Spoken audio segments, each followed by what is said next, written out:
Hello, everyone. Good morning. and welcome to today's stream. This is your your vampire Oneesama sister Midnight here with you this actually it's Monday morning for me. Um yes. I don't know if you can tell from the title. I am testing out some new schedule or testing out a schedule for my ASMR streams. So, before we start with with our reading, with our stories for, well, I guess this morning for me, but I'm pretty sure it's um, pretty late for a lot of you as well. So, how is the audio, by the way? Are you guys able to hear me okay? Or um, are you guys getting some ear noise? Or do I need to make my voice a little bit closer? Bring it in a little bit closer? What do you guys think? Alright, so before we start with anything, let me just greet everyone in chat, which, by the way, I'm looking at you guys on, well, you are on the right side of the screen, so that's where I'm looking right now. So let's start first with Lovsky. Hello. Good. I'm so used to greeting you good evening, but for me today it is good morning. I don't know what time it is on you guys' end, but a very good morning to you. I hope you're doing okay. Surzat, congratulations on getting first for what is this? Is this your first time? Well, congratulations. Beans, hello. Thank you so much for the resub, for the prime sub for 22 months. That's almost 2 years already. You've been here for that long. Hello, MX Ronin. Good morning. I don't know what time it is in yours. Is it lunchtime maybe, or early afternoon? Not sure. Let me just make sure. Um Now I don't get to miss your stream. I'm very glad to hear that. Boca, hello. Good morning.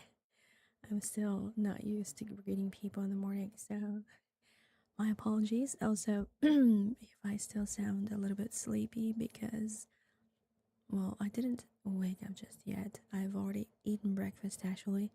It's just that my voice is not used to talking early in the morning. So, thank you for the 3 bites, by the way, Boca. Gecko, good morning. Thank you for the 44 bites.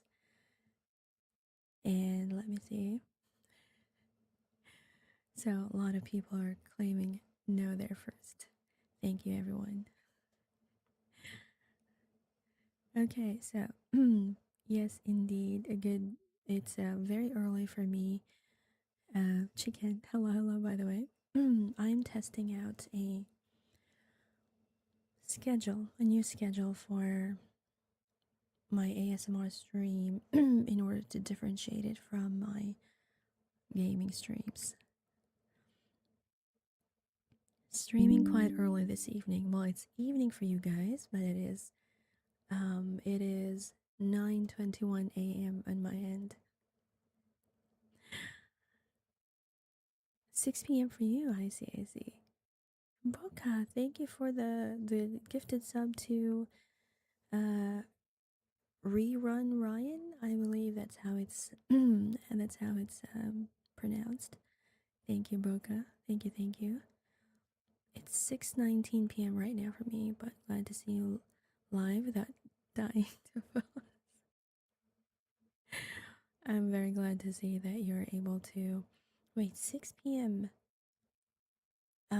Wait, that's Sunday evening, right? 6 6:19 p.m. Sunday evening. because right now for me it is 9:22 a.m. Monday morning. So I'm assuming that I am in the future.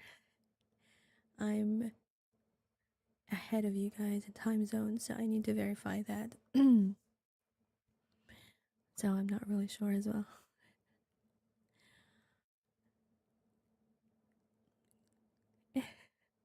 Can always thank you for the 58 bites.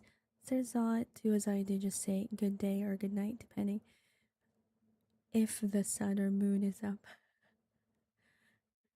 It's I I don't know. It's kind of weird or awkward for me to say like good day everyone.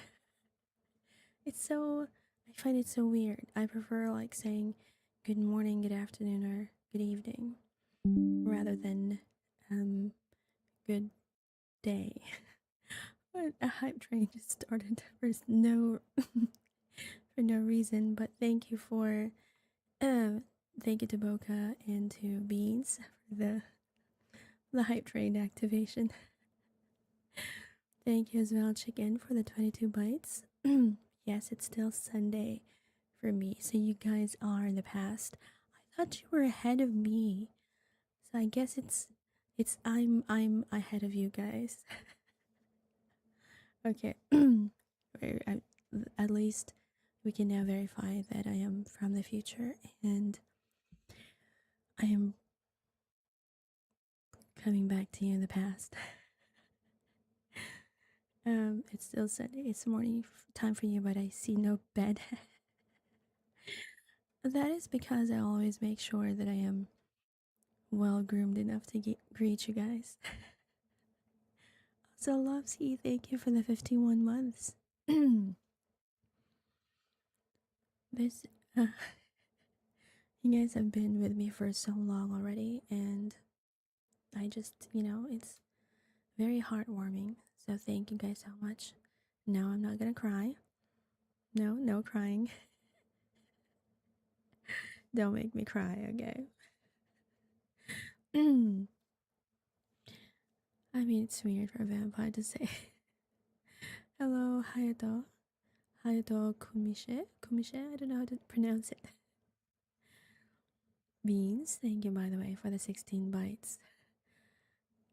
Eternal Unlife is now your current perk. And Sir Zod has also forgotten that he has not yet been bitten. Spice Immortal. 44 bites. You better make sure that you get your bites in, Sir Zod. You know that you have a job to do. Manning the CCTV cameras in the castle. Because whenever I have a girls' night out, not girls' night out, I guess a girls' sleepover, you're the one in charge to make sure that no one else gets in or out. Almost 2 years is nuts. I'll join an eternity of living this. Well, it depends on how you look at it, really, Beans. It's a matter of shifting your perspective, you know? If you look at it like a glass half full, half empty kind of situation, then eternal life seems like a damnation instead of a blessing. But don't worry, that eternal life only lasts until the next bite, actually. So don't worry about it. The things I see. Note, send someone to clean the garden. Thing is, I have been trying to hire gardeners for the castle to trim, the hedges and stuff, but they wander into the forbidden areas of the castles resort, and so they. Why is my audio like this? This is supposed to be lo-fi. For some reason, I am. But for some reason, they wander into the forbidden areas and they end up missing. Can you please tell the gardeners or the, whoever can you talk to the whoever will be hired, Zazat, that they keep to the garden area and avoid going into places that they're not allowed to be in. I did not want to burn the garden, Zazat. Garden is very important to me, especially the roses there. They're here's the thing, those roses are kind of special. They require a different kind of sustenance. They don't need water in order to make them grow. They kind of need blood instead, which is probably why our gardeners are disappearing. And the garden is starting to get overrun with weeds. Yes, Jan, good morning. Yes, it is a good morning stream if you are in, well, in my time zone. Thank you once again, everyone, for the level 1 hype train. Thank you. Damon, thank you for the 21 bytes. Another warranty for eternal on life, but don't worry. It is only until the next bite lasts. No gardeners for a season. Why? How about we just, well, the thing is, if I hire like undead gardeners, they're not as adept in trimming the weeds and all of that stuff. They mostly just, they sort of murder the roses instead of cleaning out the weeds. So that's why I'm always very hesitant to get undead creatures as gardeners. So I prefer the live mortal ones. Makes it easier to have they're so much easier to help out and use assistance as well. Hello, Jones. Happy birthday to you as well. Thank you for the 46 bytes. Enrollment in Bitcoin, the only crypto backed by blood. So those roses learn to behave and stop overrunning the place. Well, the thing is, they're not sentient roses. They're merely living off of instinct. Well, it's not like they're alive. Well, they are, but they are sustained by blood, not by water. So, does your castle have a name? Actually, I have not thought of that. Thank you for asking. I am going to have to think about that. I have, when I started VTubing, Ronin, I just started like right off the bat. I had no lore at all whatsoever. It is only later down the line when I started developing my lore, so there's still a lot of things that need to be hashed out, and I still need to write out my lores. I think I've written my lore before, but I never really got around to presenting it to you guys. Why not just get a lichen? Okay, the thing is, beans, the lichen is part of my lore, and let's just say that lichens and I are not on good terms. Hopefully when I get the lore actually like hashed out and presented, you'll be able to see why. You'll be able to see why lichens and I are not friends, are not in good terms. They say plants don't think, but if they can react to stimuli, so can these? Yes, they react to blood. So they don't react to water. They'll accept it. They'll get moisturized by it, but they don't absorb it for nutrients. The water, I mean. They will have blood as their main source of sustenance. I'm in the same boat. Exactly. When I started as a VTuber, I started with a Vroid model, a 3D model, and just started streaming right off the bat. I believe it was Warframe that I started with because I was obsessed with that game when it first came out.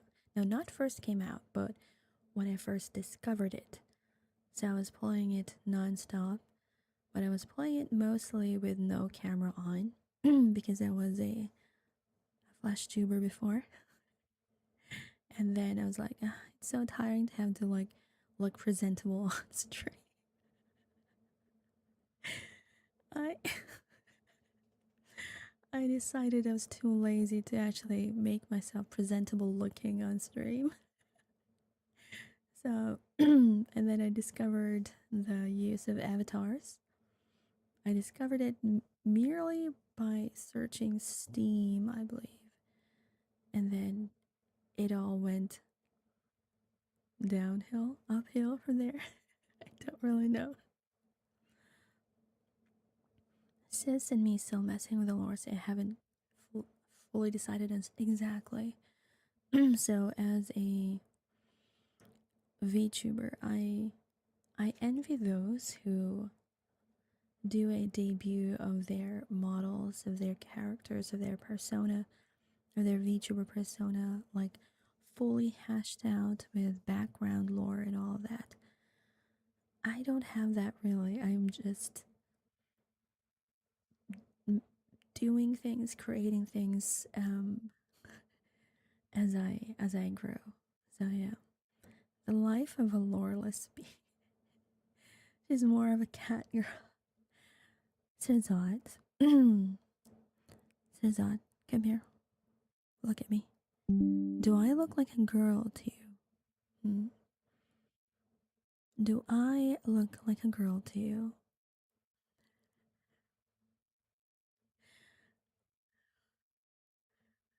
I'm not a cat girl enjoyer. That's one game I have to play one day. Well, if you like shooter games, as I already know that you do, I would be happy to introduce you to Warframe. Good old Warframe times, exactly. So a lot of times I've spent playing Warframe with my eidolons. I oh hello, I love you. Thank you so much for the follow.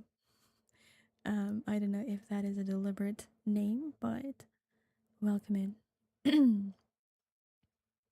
I love cats, but not really a cat girl. You're a dragon girl, Boca. There are two big reasons for me to say you do look like a girl.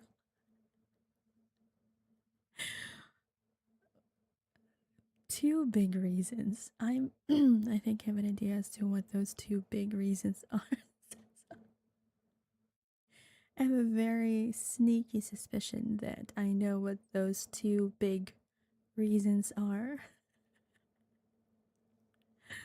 Nice, sounds like a plan. Yes, but you're gonna have to help me, Ronan, with my with my war zone though. I am still awful at it. With a new round, or not the new round, new mode. I mean, so doing night streams sometimes just so I can play with you more. It's okay. Don't worry about it. Time zones and everything is a pain in the tushy. Not gonna lie, but it is what it is. And um, Well, those are the things that we have to deal with because we live in a round planet and thus time zones exist. Girl, where? I don't know, Beans. I don't see any girls around here. I see women around here, though, not girls. Though, I'm not gonna lie. I'll tell you guys a secret. I still act like a girl in a lot of ways. But don't tell anyone that, okay? Don't tell anyone that.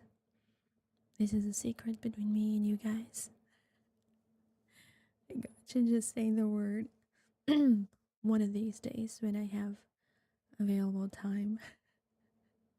Because there are so many stuff going on IRL that it's sometimes hard to like just sit down and take a breather and all that stuff.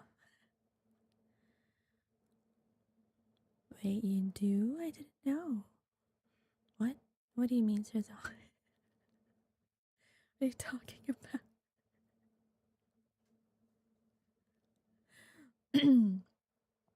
By the way, I hope you guys are enjoying just so you guys know, the emotes that you have, the follower emotes that you have, is courtesy of our Serzant right here, mod extraordinaire, who is also the artist for the follower emotes that you're seeing.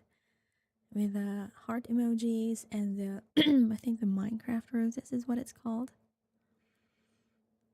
It's all good and available whenever you like. No, it should never be like that. Make sure to prioritize your sleep, okay? This goes out to everyone else. Prioritize your sleep. We can always find a happy medium, I guess they could say, where we can meet halfway at a schedule where everyone is awake, but not forcing themselves to be awake at a time when they're not supposed to be. That you act like a girl in many things.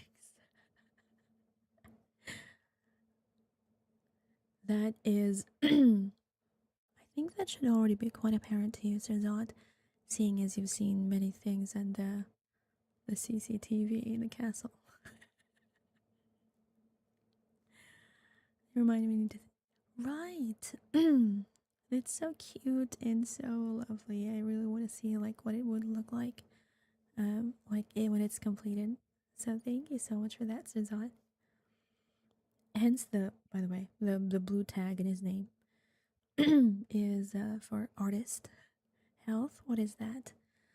Health is something that you need if you wish to continue being bitten, because if you're sick, then unfortunately I won't be able to bite you. So you're gonna have to make sure that you are healthy enough to be bitten. Yes. You have to make sure that you are healthy enough so that I can bite you. Also, I'm taking this time to. One of the reasons why I'm also live right now is because I have been wanting to do an ASMR stream for quite a while, but there's always people around. And also because this afternoon I will be bringing Mafia Grandma to the doctor for a checkup, so I'm taking advantage of this time when everyone is still, how to say, they're pretty much busy with everything else and nobody gets to disturb me.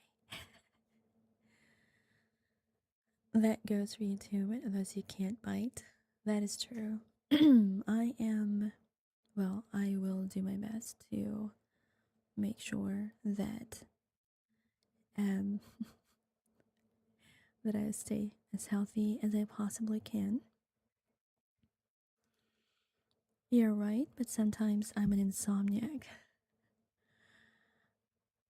That is understandable. I mean, I know that there are plenty of people who have difficulty with their sleep schedule, especially if you're, if you're, I'm sorry, that for the ear.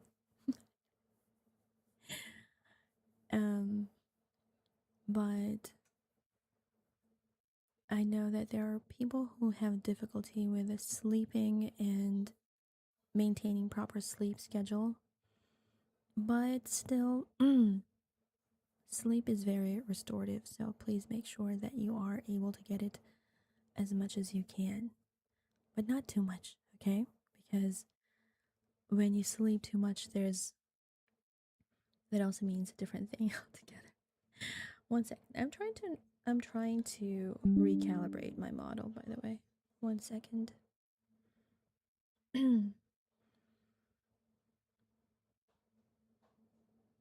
Hello, pre-cut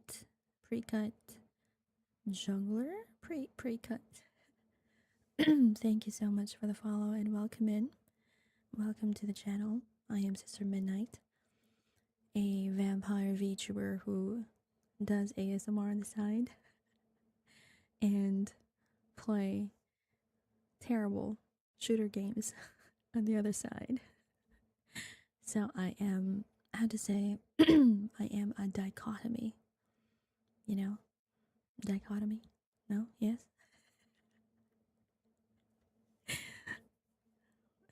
I don't know if you guys know what it means. I don't think I know what it means, or I don't know if I'm using it right. English teacher here, ladies and gentlemen. Okay, let me just drink some water.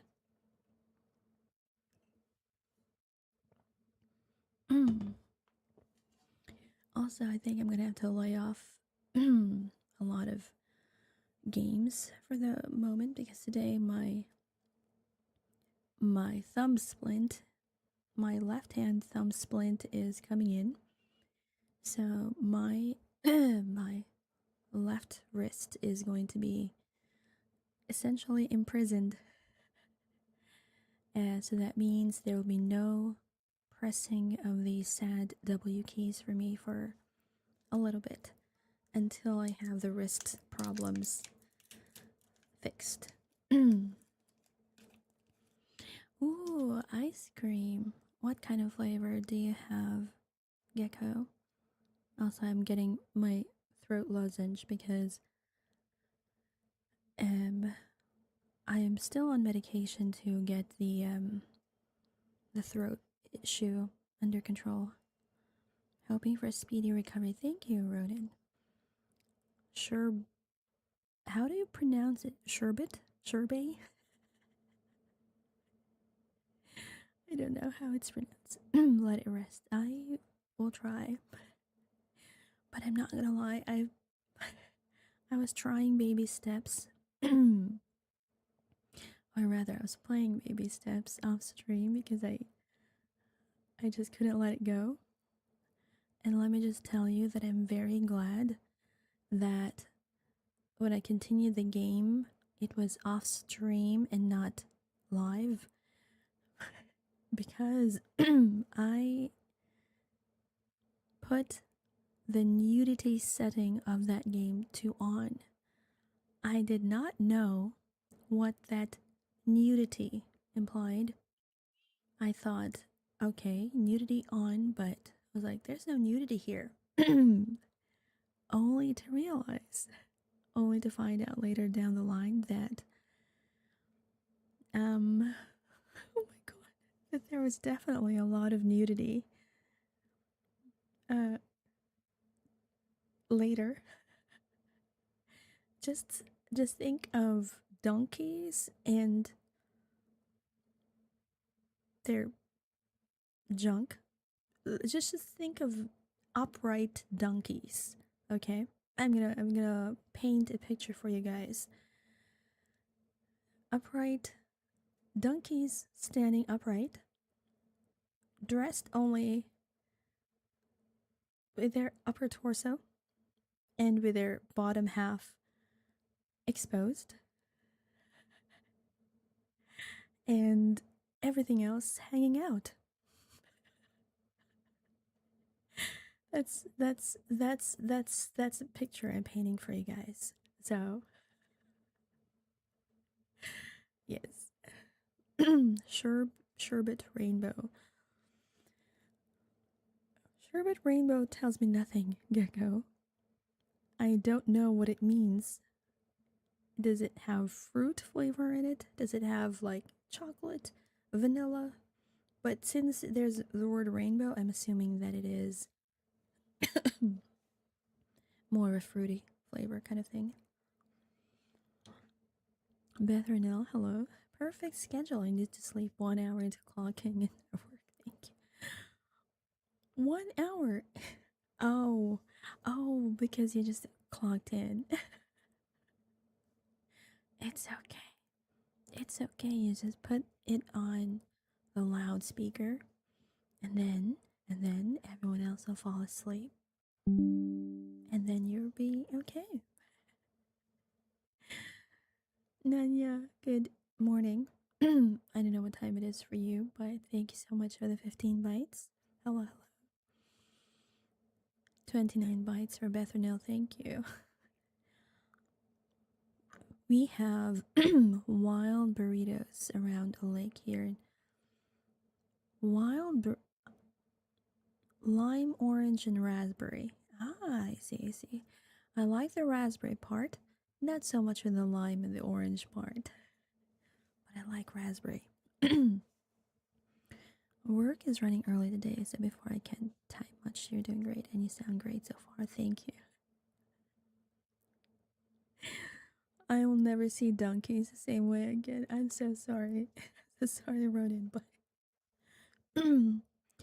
just imagine, okay, a donkey standing upright, wearing a tuxedo, a white tuxedo, with a bow, essentially, hanging off his neck, and that's pretty much all he's wearing. So just the tuxedo, and the bottom half is just, oh my god. So, and then another donkey wearing a hoodie, wearing a hoodie and waking up Nate, our main character, and his junk is in his face, just flopping. Oh my god. Just flopping around. Because these donkeys have, like, you know what? Also, Mr. Spock, thank you for the resub for 7 months. Thank you. It's just 2 of us in the office today. It's almost Eid Raya holiday, so everyone already on their off day. Okay, that's good. Inspector, no blurb for today, unfortunately, because it is an ASMR stream, so I have to make sure that the alerts and the follows and the walk-on alerts are going to be off for today. A fancy dunk it is indeed. What game is it? It's called Baby Steps. Are you in meds? Is your mind? You would think, right? Well, I can post pictures. Oh my god. Can't believe I'm saying this. But I can post pictures of it on Discord. By the way, let me just type in my Discord link. I forgot how do I type in Discord? There. There you go. So please join in the Discord here, Ronan, if you can. I also want to ask, okay, 1 second. I'll be right back.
Okay, I am back.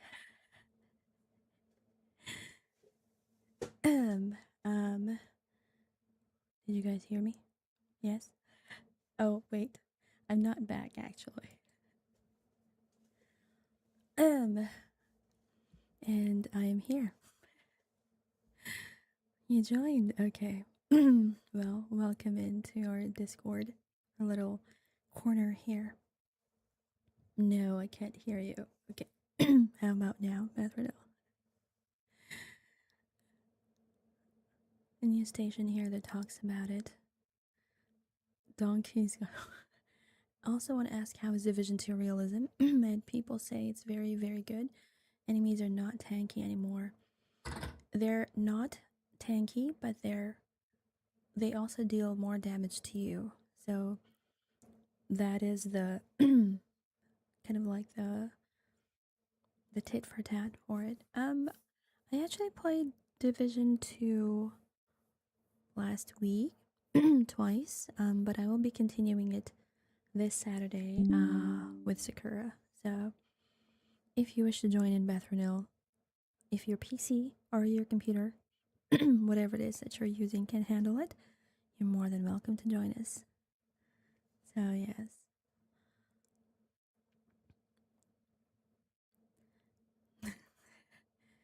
You still can't hear me, Bethrenil? No, still can't. What do you mean? I can literally see my my mic. I'm cover how I should be. Right. Well, well, Bethrenil. My apologies. I need to I need to mute my phone. This evening, Bethrenil, I will be playing Where Winds Meet. Finally get that that creator thing going. So yes, Master, I shall see you in Where Winds Meet tonight with the new outfit, of course. The new outfit that will fit in the world of the Murim. It was a joke, guys. Heads up, have you played with Salvo and the Big L? Not yet. I don't have the guns yet. I've been too focused in the realism mode, actually, Gecko. I might not be able to play, but I'd love to see you play. Well, we will get to do that tonight, hopefully. Okay. I've done. How long have I been yapping, guys? 44 minutes? Yes. I have a lot of stuff to do later, mainly packing and preparing for my trip home. Ah, I see.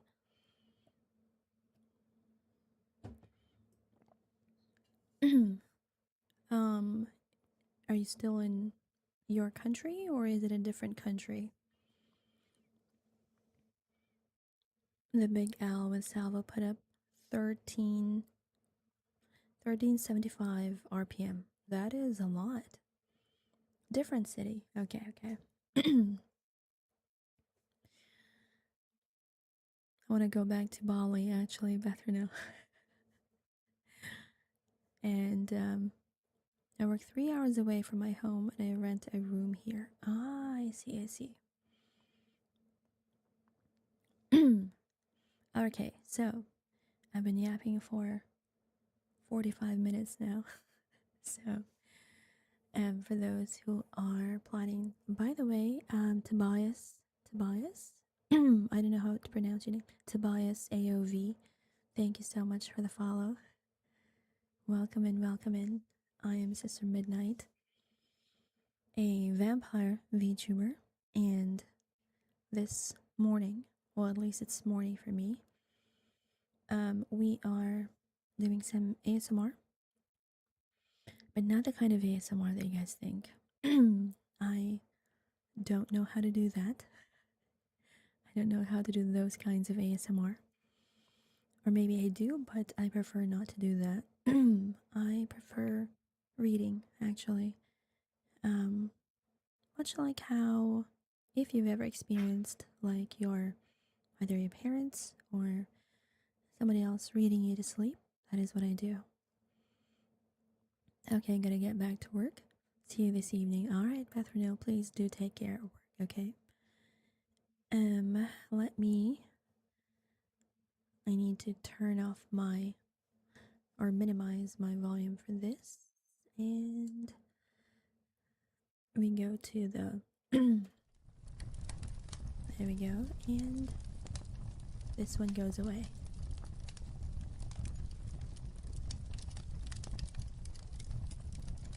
The music is drowning out your voice by smidgen. Don't worry, it's gone. I have removed the music, and the only thing you can hear now will be the sound of the crackling fire at my back. Let's hope it doesn't burn my clothes. Oh, as an ASMR enthusiast that's been listening from all the way back in 2016, this is also ASMR. ASMR is whatever can trigger your tingling sensation, so as long as that does the job, whatever the medium is, it can be counted as ASMR. Okay, I'm very glad to hear that. Okay, so, 1 second.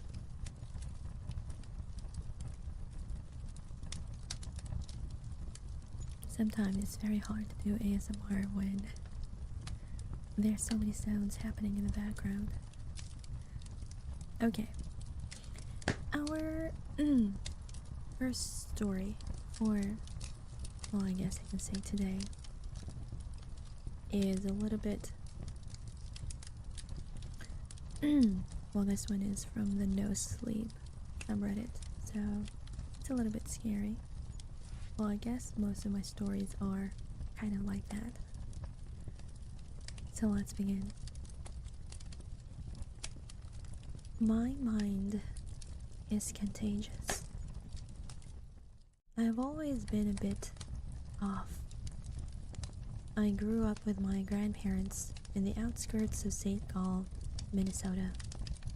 You can call them hippies if you want.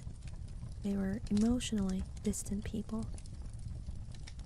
I can tell they weren't very close to their child, my mother, and they weren't happy with her decision to have me. Honestly, most of the parenting I got were from the other residents of St. Gall, this close-knit community of outsiders. And my parents, well, I've never met them. My mother is in jail, possibly for life. Not sure why, but seeing as my dad is dead, I have my suspicions. Honestly, though, they've never been part of my life, and I'm not gonna start caring now.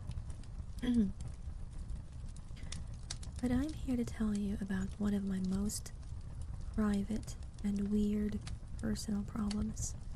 Because of recent events, I've grown a bit existential. I thought it was about time I shared my story. My grandparents told me I had a skin disease, something that could transfer from one person to another if I wasn't careful when spending time with others.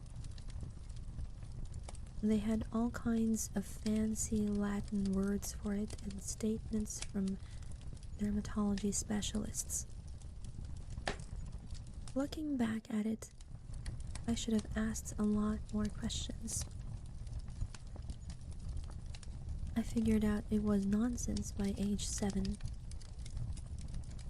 Either way, I was told to stay away from people and keep to myself. I had to wear gloves at the dinner table, and there were no hugs and kisses. Instead, I'd get a steady, gloved handshake when I did something good, and I was sent to the basement when I did something bad. The basement had no books, which was punishment enough. just a dark room where I was left to stew in my anxieties. During my formative years, I was homeschooled. I noticed that I had kept surprising people with my ability to retain, observe, and use information. While my grandparents might quiz me on European history, for example, I not only knew the answers perfectly, I could discuss them, challenge them, and see patterns from other textbooks I read. They kept calling me a smart kid, but I've never really felt smart. I just see things and remember them. If that's all there is to being smart, then it's not that big a deal. Trust me. But it came to a point where I could no longer ignore it.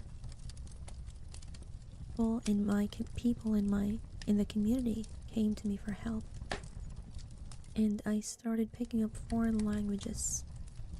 I learned fluent Spanish watching Telemundo and a lot of German from documentaries about the Second World War.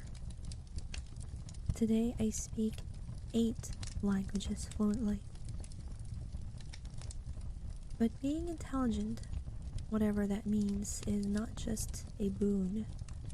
You're constantly second-guessing yourself, asking if there is a better answer. You're worried you don't have all the pieces of the puzzle. Answers and the questions that precede them are never good enough. There is always another step to take, another angle to consider. Imagine being wrecked by constant doubt and insecurity. It leaves a mark on a person, and I'm no exception. I pretty much withdrew from other people. I couldn't imagine myself trying to help others. What if I guided them wrong? What if they took an unwittingly false statement as a fact? It is exhausting trying to be in the right side of knowledge and opinion. I was constantly on edge, withdrawing from St. Gall to focus in myself. I learned to find comfort in nature, mostly from a friend I made as a kid. It was an early morning in May, and the air was still thick with dew. I took a walk around the lake when I noticed this awful cry. The Toussaint couple had been setting up fox traps to protect their chickens, and something was stuck. I hurried over. At first, I thought it was a small dog, but the shape of the paws were all wrong. Taking a closer look, I realized I was looking at a baby black bear. The mother was nowhere to be seen, and the little kid was screaming its heart out. I felt awful, but as I approached, it lashed out towards me. I tried to calm it down, and the strangest thing happened. The moment I put my hand on its forehead, it just stopped screaming. The little animal just stared at me, confused. Those big dark eyes locked onto mine, and I could tell it knew my intention. It knew I meant it no harm. I'm sure of it. It was just scared, confused, and in terrible pain. "I'll help you," I whispered. "You'll be fine." I made a mental checklist of all the things I needed. It might require stitches, bandages, maybe even a splint. I had to check if the leg was broken or merely sprained. It could be dehydrated, starved, or sick. I didn't see any signs of mange or other diseases, so I just pet the animal, whispering comfort. I'll be right back. Hello, Enigma 11. Thank you so much for the follow and welcome in. And of course, for the bite. I'm sorry, 1 second.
My apologies.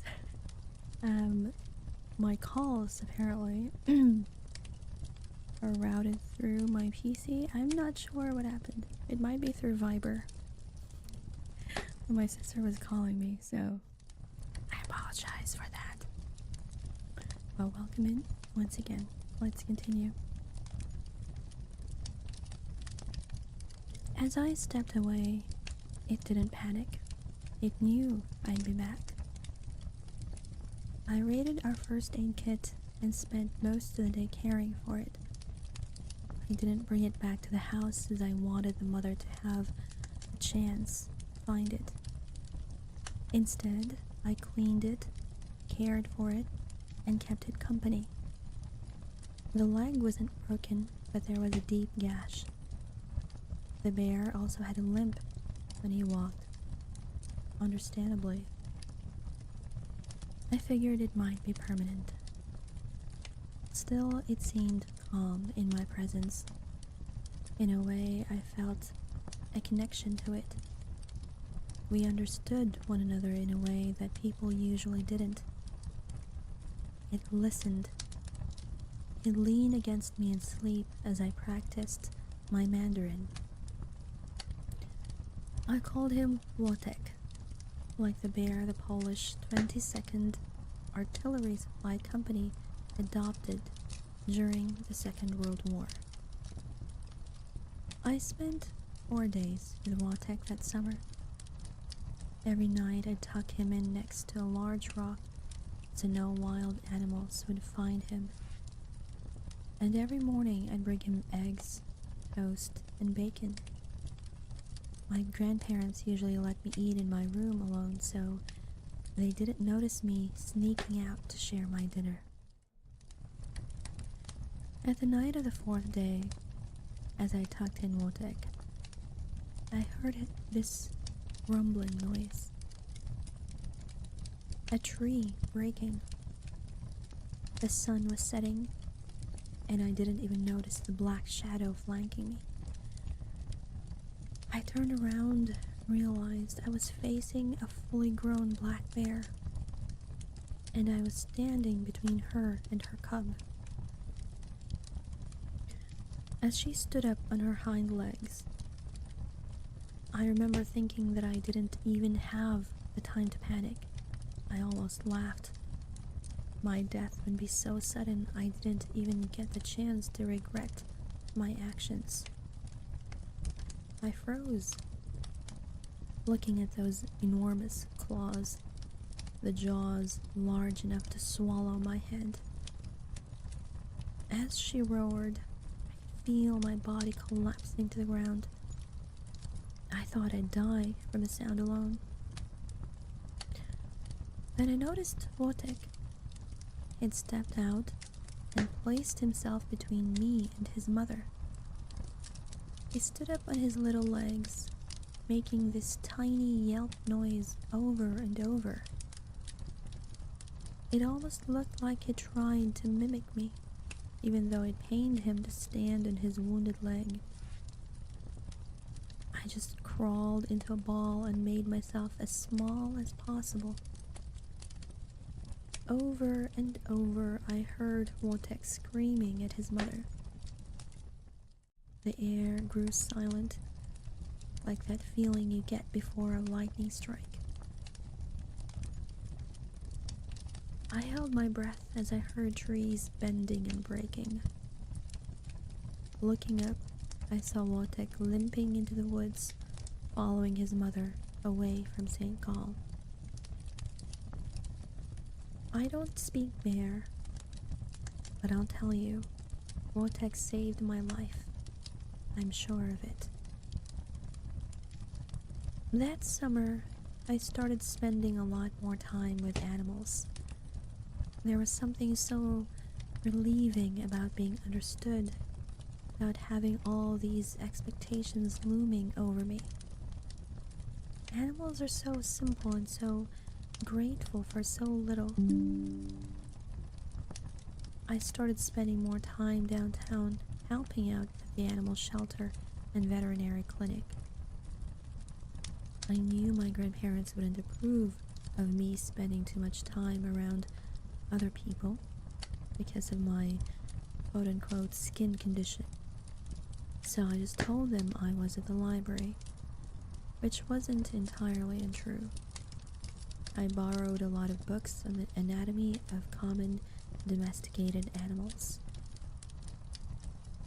I can clearly remember the first time I helped feeding the dogs at the shelter. They'd bark and growl, but as soon as I stepped into the room, they just stopped. All those little eyes turning to me, staring, as if they wondered what the hell they were even looking at. They were already listening to me, trying to figure me out. They knew I was there to help. When I was 16, my grandparents died. They died within 3 months of one another, and I was left with an inheritance I didn't know what to do with. I invested most of it, sold the house, and moved into a small apartment downtown. By now, I was a de facto and unlicensed veterinarian. Nearby farms would sometimes call me up and give me something off the books for my health. I can't count the amount of cows and goats I've treated. Most of the farmers call me Dr. Charming, as in Prince Charming, similar to a Disney princess. I used my inheritance to pay for my college studies. My investments also paid off handsomely, allowing me to greater luxuries. I got my VMD degree ahead of schedule from MSU. I can honestly say that it was easier than expected, and I started to realize that many of my fears were exaggerated. I still lived largely separated from other people, though, and I didn't have many friends. I had a few acquaintances, and most of the nearby farmers knew me by name, but that's not really what I'd call a relationship. As I turned 20, I decided I would make a conscious effort to be more social and face my fears. I had known for years that I didn't really have a contagious skin condition. That lie wasn't really all that held me back. Honestly, I just felt like a freak. I'd get lost talking to other people, and it would be exhausting trying not to correct them. Instead, I just hold my tongue and stick to subjective topics: music, film, literature, favorite actor, that sort of thing. It was during and after work with the others from the vet clinic that I first met Veronica. I was an unkissed, unloved, and insecure virgin at the time.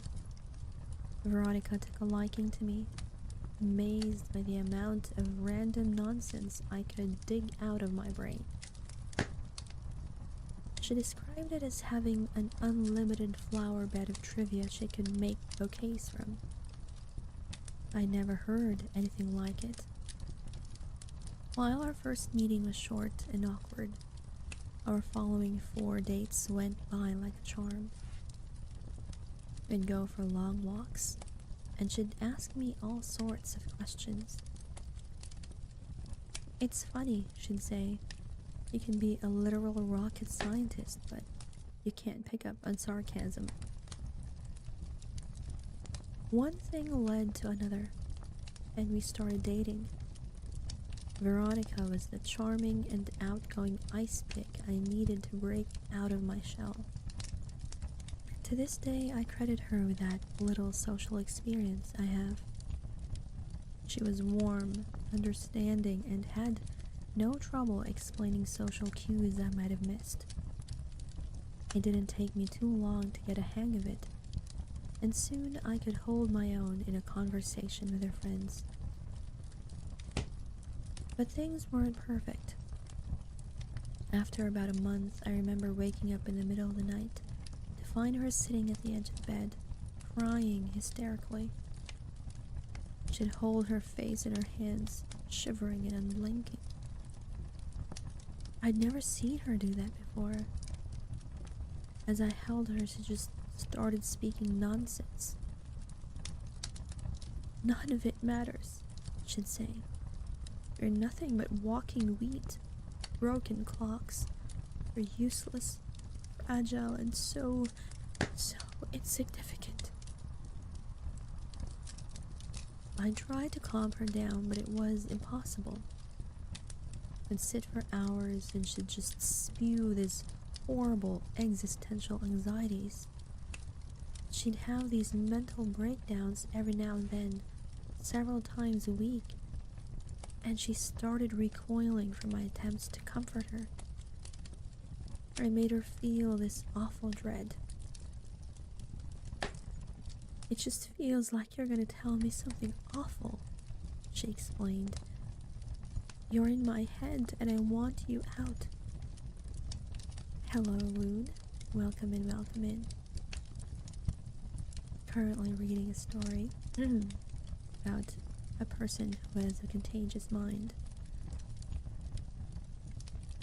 It worried me how much she reflected my own anxieties, and it was clear I was making her unhappy. My worst thoughts were coming out of her mouth. So we broke up. That relationship lasted a few months in total, but I couldn't get over it. The way I turned her from this happy-go-lucky and independent woman to a nervous wreck. It made me feel like an abuser. I had no idea what was even going on, and I couldn't tell what was wrong with me. I heard from a friend of a friend that she started taking Xanax and going to therapy. I'm not sure what to think about our therapist, Dr. Bogan. That woman gives me the creeps. Back then, I spent a lot of time with my work colleague turned friend, Jacob. He was a few years older than me and had just gotten his own VMD. He had seen a lot of the strangeness I brought to the clinic, and he was one of the few who didn't seem to mind or question it. He had this amazing laugh that could easily break the tension. I remember this one night we spent at the bar, about after a week after my breakup with Veronica. It was one of the first times I got really drunk. That bottle of blueberry wine felt like stepping on a goddamn landmine, and my shell just cracked wide open. I'd gush about her about how amazing she was, how she made me feel, how beautiful she was. I'd quote love poems by Burns and Keats, laugh, cry, and finish most of the bottle on my own. At the time, Jacob was nothing but supportive. He'd pat me on the back. He'd make sure I drank plenty of water, and he'd ask me all kinds of follow-up questions. He just wanted me to get it all out. He actually told me it was nice to see me act all human for once. At the end of the night, he helped me get back home. Before we parted ways, I gave him this big hug, and he just froze. 2 weeks later, I found out he and Veronica had started dating.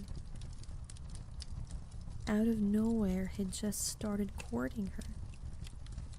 She'd appreciated the attention, and the two had gotten along. Jacob was absolutely smitten by her, and she had found someone willing to overlook and tolerate her exhausted mental state. The two of them just turned into this natural couple. 1 second.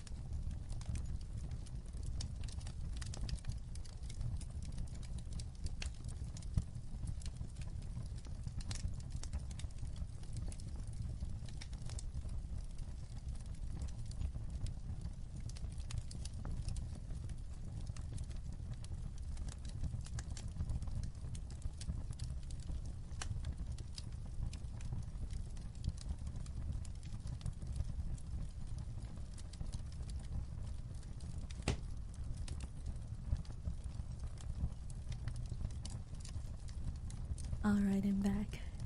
My apologies. This is one of the things that one of the reasons why I have difficulty with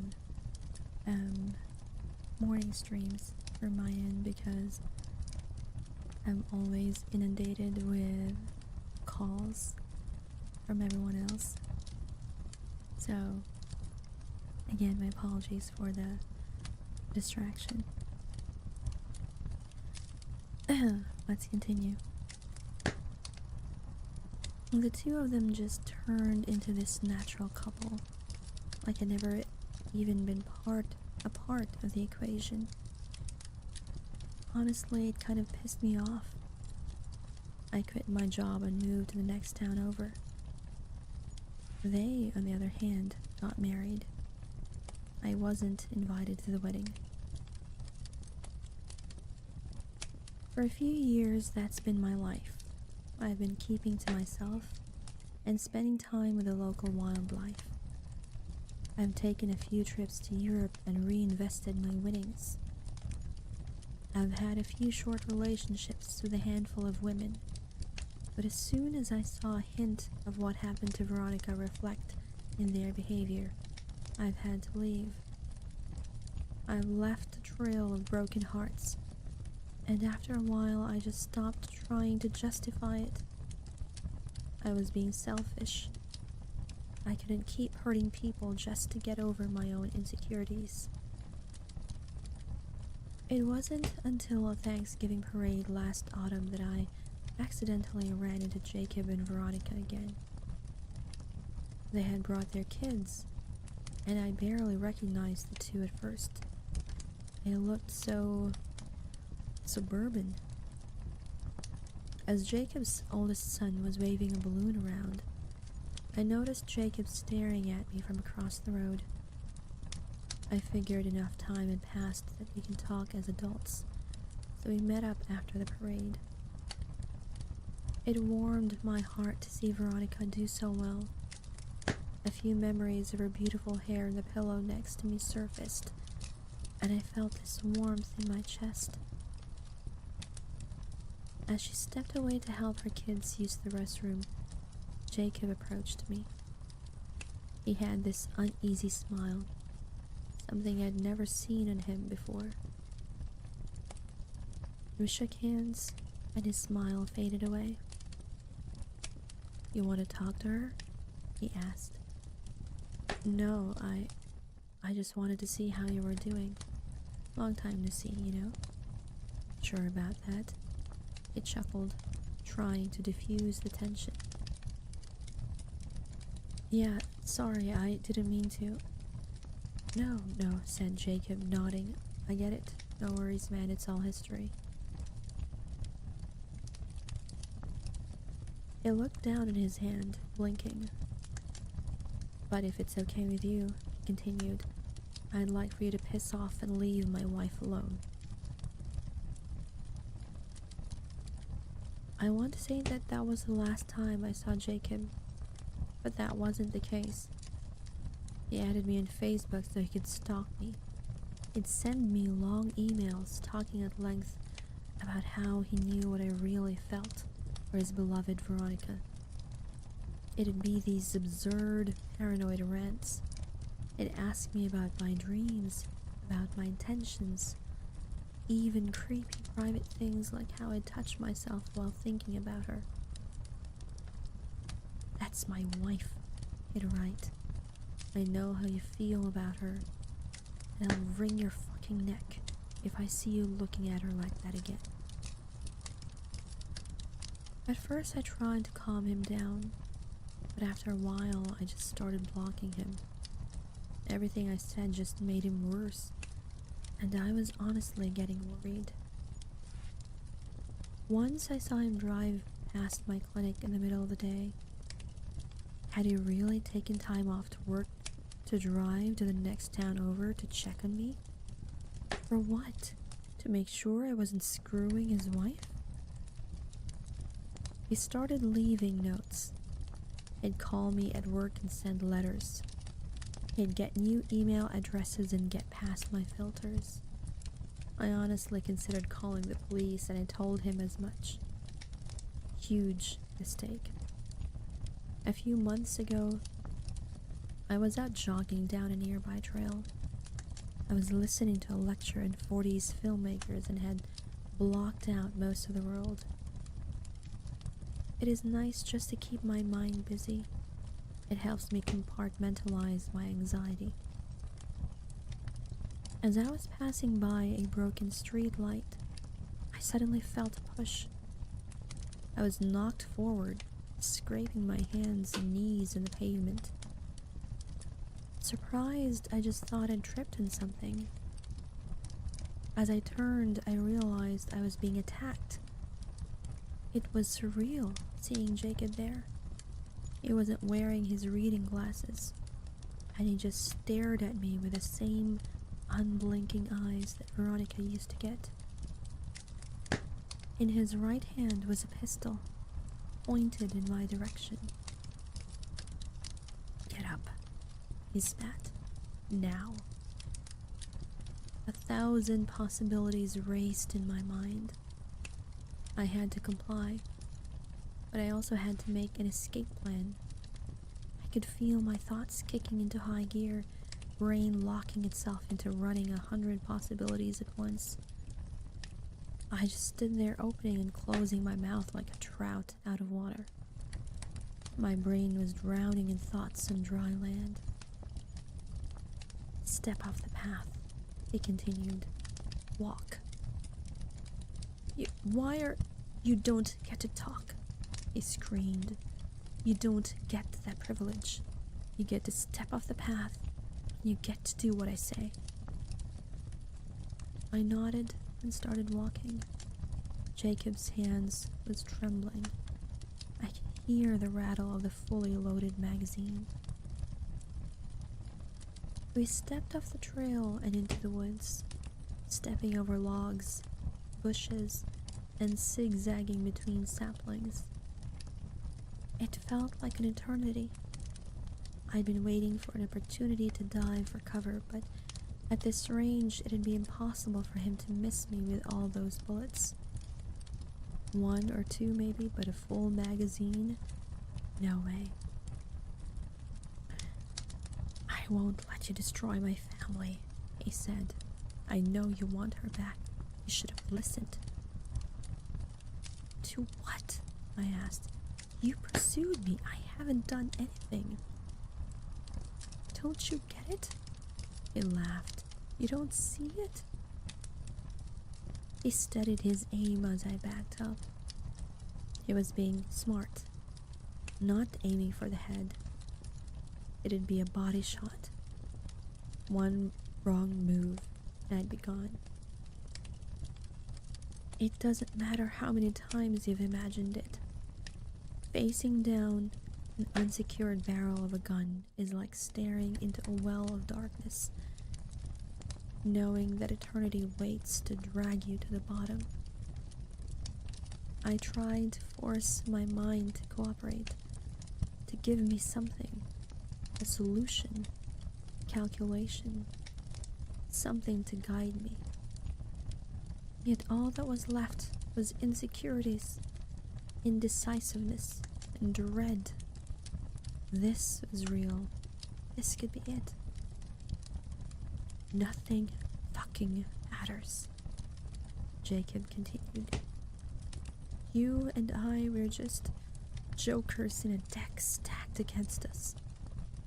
There's an entire cosmos of evidence that it just makes us.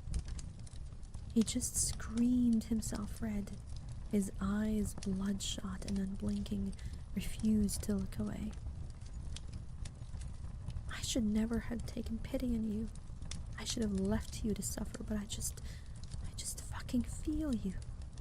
You're in my goddamn head, opening these fucking doors.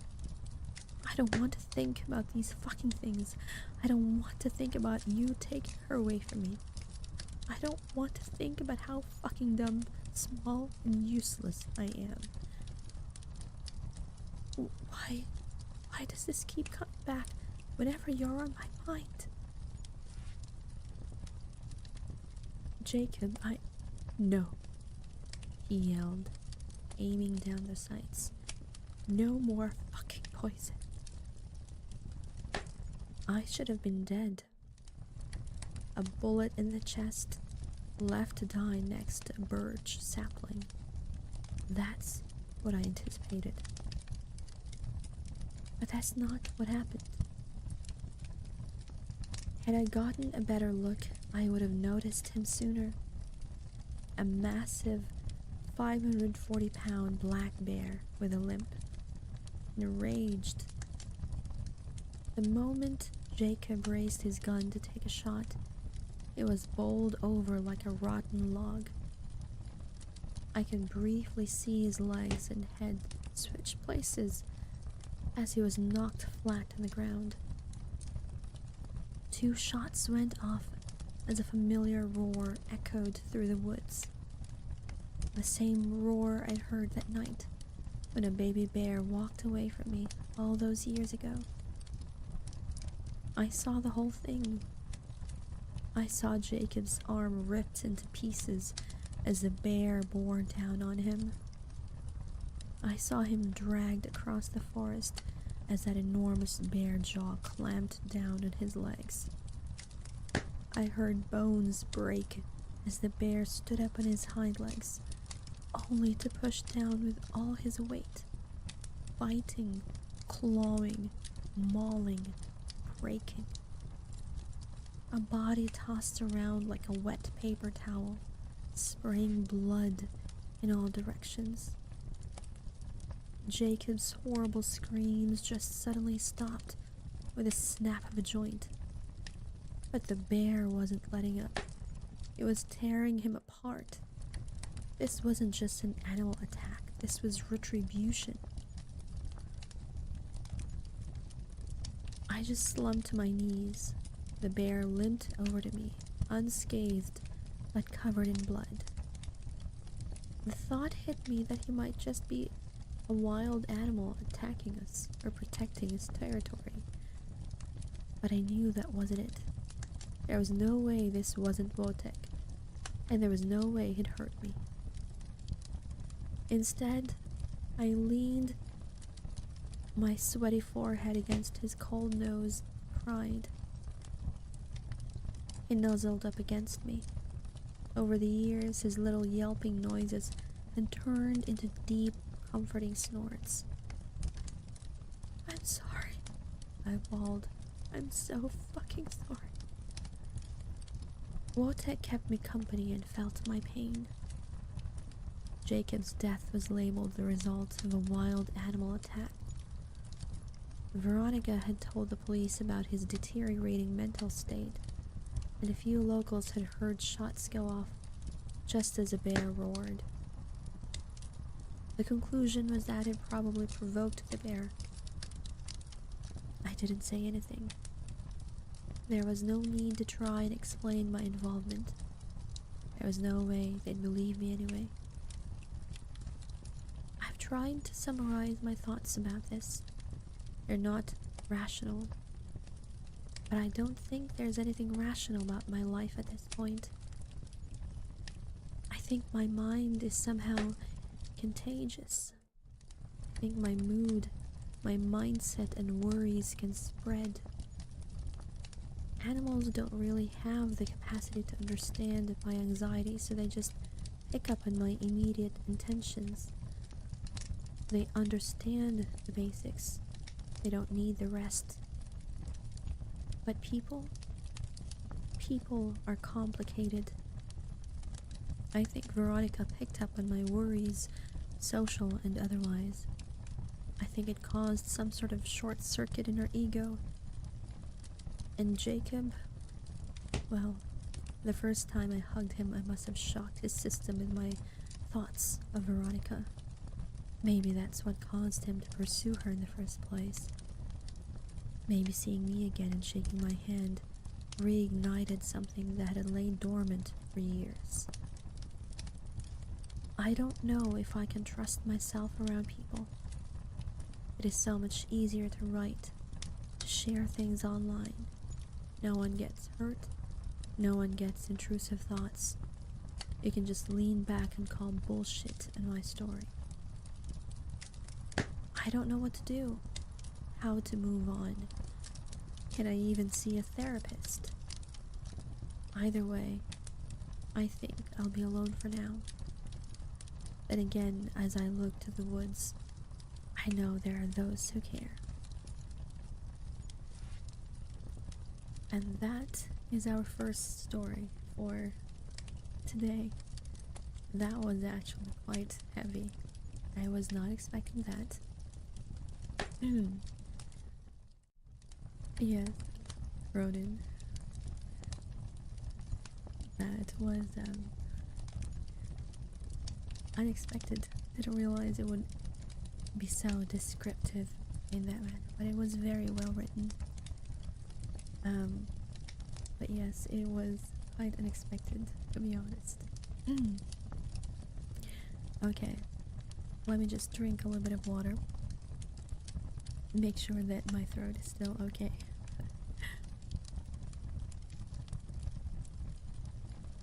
Also, hello is one over on YouTube. I hope you're doing okay. I don't know if you're at work or anything like that. It's just, your timing is often impeccable, you know, like, you would often,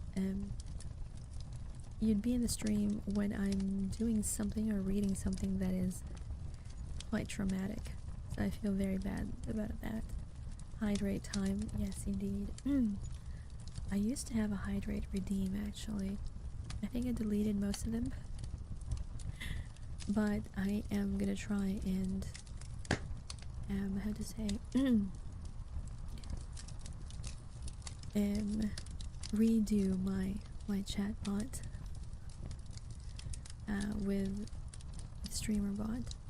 If you need help with that one, by the way, Ronan, just message me so that we can figure out your redeems.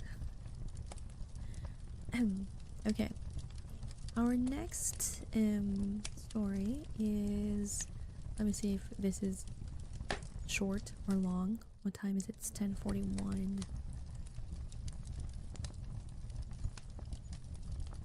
We'll do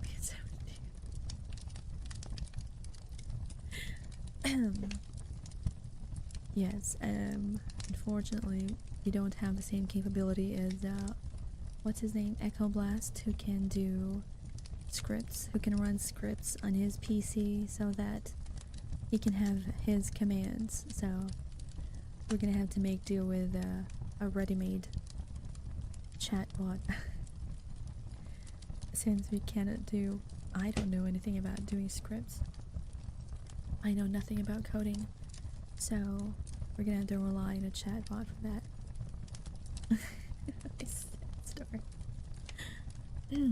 Okay, so speaking of expertise, our next story. I have no idea exactly. Okay, so our next story is a classic story, a classical short story by H.P. Lovecraft. So there is a sense of, again, horror, fantasy, that sort of thing, the macabre and all those things. Very common when it comes to Lovecraft stories. So this one is, I don't know how long this one will be, but I hope it'll be enough to put you to sleep. But yeah. The title of our next story is The Alchemist by H.P. Lovecraft.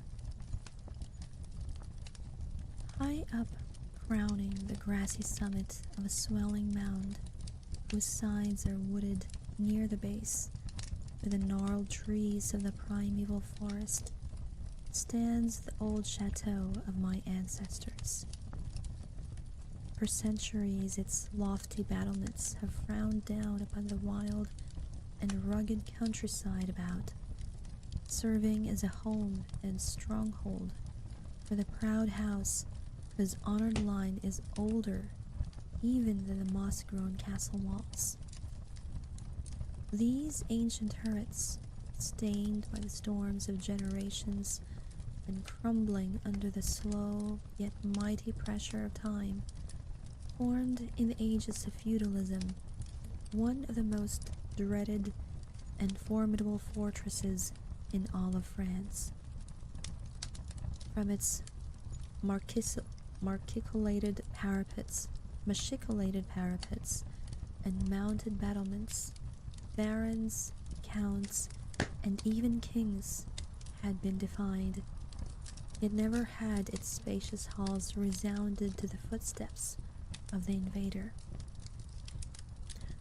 But since those glorious years all is changed, a poverty but little above the level of dire want, together with a pride of name that forbids its alleviation by the pursuits of commercial life, have prevented the scions of our line maintaining their estates in pristine splendor, and the falling stones of the walls, the overgrown vegetation in the parks, the dry and dusty moat, the ill-paved courtyards and toppling towers without, as well as the sagging doors, the worm-eaten wainscots, and the faded tapestries within, all tell a gloomy tale of fallen grandeur. As the ages passed, first one, then another, of that 4 great turrets were left to ruin, until at last but a single tower housed the sadly reduced descendants of the once mighty lords of the estate. It was in one of the vast and gloomy chambers of this remaining tower that I, Antoine, last of the unhappy and accursed Comte du C, first saw the light of day 90 long years ago. Within these walls, and amongst the dark and shadowy forests, the wild ravines and grottos of the hillside below, were spent the first years of my troubled life. My parents I never knew. My father had been killed at the age of 32, a month before I was born, by the fall of a stone somehow dislodged from one of the deserted parapets of the castle. And my mother having died at my birth, my care and education devolved solely upon one remaining servitor, an old and trusted man of considerable intelligence, whose name I remember as Pierre. I was an only child, and the lack of companionship which this fact entailed upon me was augmented by the strange care exercised by my aged guardian in excluding me from the society of the peasant children, whose abodes were scattered here and there upon the plains that surround the base of the hill. At the time, Pierre said that this restriction was imposed upon me because my noble birth placed me above association with such plebeian companies. Now I know that its real object was to keep from my ears the idle tales of the dread curse upon our line that were nightly told and magnified by the simple tenantry as they conversed in hushed accents in the glow of their cottage hearths. Thus isolated and thrown upon my own resources, I spent the hours of my childhood in poring over the ancient tomes that filled the shadow-haunted library of the chateau, and in roaming without aim or purpose through the perpetual dusk of the spectral wood that clothes the side of the hill near its foot. It was perhaps an effect of such surroundings that my mind early acquired a shade of melancholy. Those studies and pursuits which partake of the dark and occult in nature most strongly claimed my attention. Of my own race, I was permitted to learn singularly little, yet what small knowledge of it I was able to gain seemed to depress me much.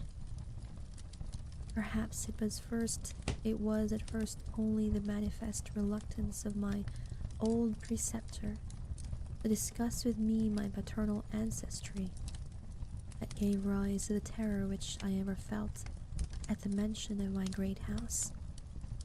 Yet as I grew out of childhood, I was able to piece together disconnected fragments of discourse let slip from the unwilling tongue, which had begun to falter in approaching senility, that had a sort of relation, a certain circumstance which I had always deemed strange, but which now became dimly terrible. The circumstance to which I allude is the early age at which all the comtesses of my line had met their end.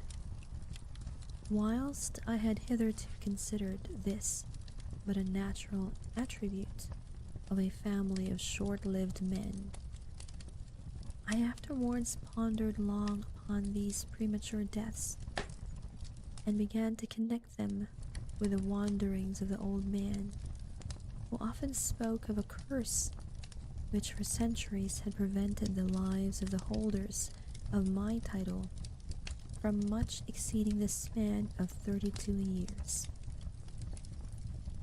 Upon my 21st birthday, the aged Pierre gave to me a family document, which he said had for many generations been handed down from father to son, and continued by each possessor. Its contents were of the most startling nature, and its perusal confirmed the gravest of my apprehensions. At this time, my belief in the supernatural was firm and deep-seated, else I should have dismissed with scorn the incredible narrative unfolded before my eyes. The paper carried me back to the days of the 13th century, when the old castle in which I sat had been a feared and impregnable fortress.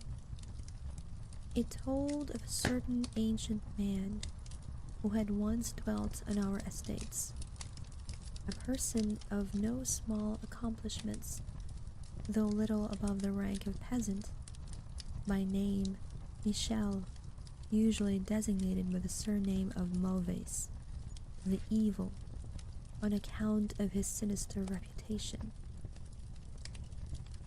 He had studied beyond the custom of his kind, seeking such things as the Philosopher's Stone or the elixir of eternal life, and was reputed wise in the terrible secrets of black magic and alchemy. Michel Mauvais had one son named Charles. By the way, I don't know if it's pronounced properly. Mauvais, I'm not sure. Named Charles, a youth as proficient as himself in the hidden arts, and who had therefore been called the sorcier, or the wizard. This pair, shunned by all honest folk, were suspected of the most hideous practices. Old Michel was said to have burned his wife alive as a sacrifice to the devil, and the unaccountable disappearance of many small peasant children were laid at the dreaded door of these two. Yet through the dark natures of the father and the son ran one redeeming ray of humanity. The evil old man loved his offspring with fierce intensity, whilst the youth had for his parents a more than filial affection. One night, the castle on the hill was thrown into the wildest confusion by the vanishment of young Godfrey, son to Henry the Comte.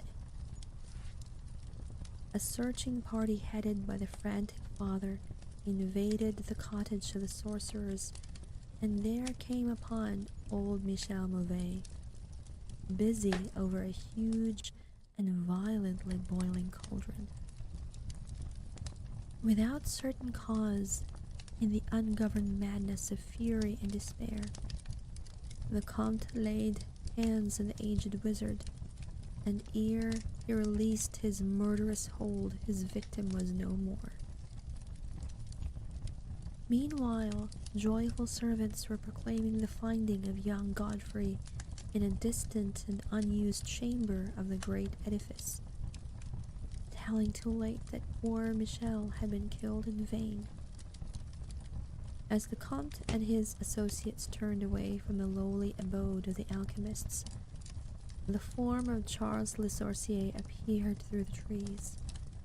The excited chatter of the menials standing about told him what had occurred. Yet he seemed at first unmoved at his father's fate, and slowly advancing to meet the Comte, he pronounced in dull yet terrible accents the curse that ever afterward haunted the house of C. May ne'er a noble of thy murderous line survive to reach a greater age than thine, spake he, when suddenly, leaping backwards into the black wood, he drew from his tunic a phial of colorless liquid, which he threw into the face of his father's slayer as he disappeared behind the inky curtain of the night. Comte died without utterance, and was buried the next day, but little more than 32 years from the hour of his birth. No traces of the assassin could be found, though relentless bands of peasants scoured the country, the neighboring woods, and the meadowland around the hill.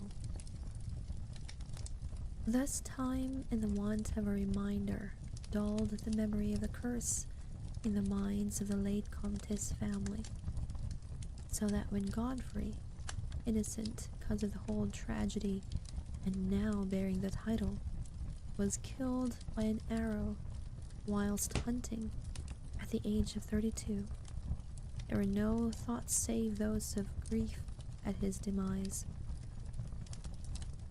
But when years afterward the next young Comte, Robert by name, was found dead in a nearby field from no apparent cause, the peasants told in whispers that their seigneur had but lately passed his 32nd birthday when surprised by early death. Uwe, son to Robert, was found drowned in the moat at the same fateful age, and thus down through the centuries ran the ominous chronicle.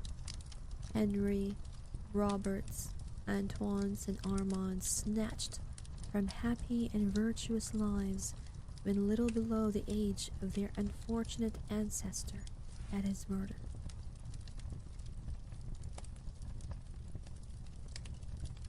That I had left at most but 11 years of further existence was made certain to me by the words which I read. My life, previously held at small value, now became dearer to me each day as I delved deeper and deeper into the mysteries of the hidden world of black magic.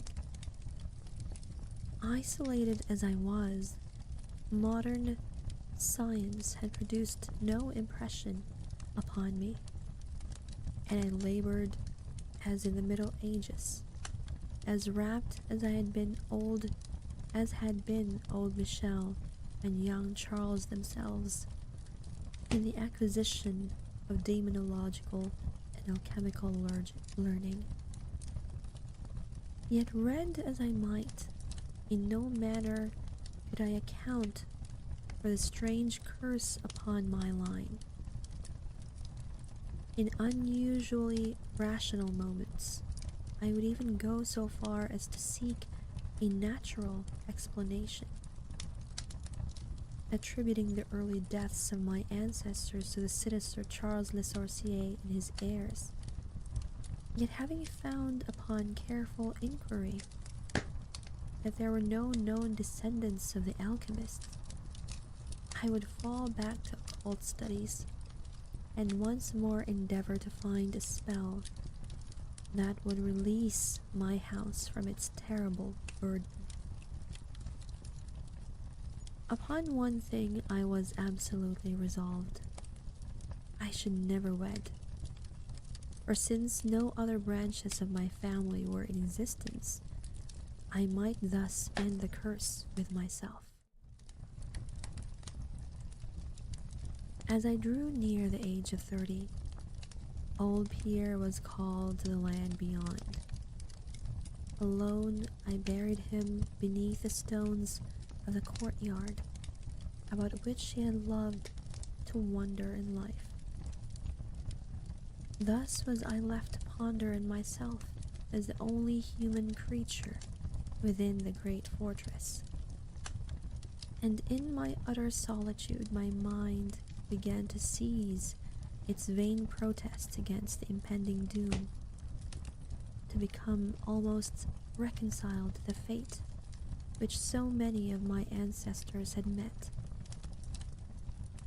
Much of my time was now occupied in the exploration of the ruined and abandoned halls and towers of the old chateau, which in youth fear had caused me to shun, and some of which, old Pierre had once told me, had not been trodden by human foot for over 4 centuries.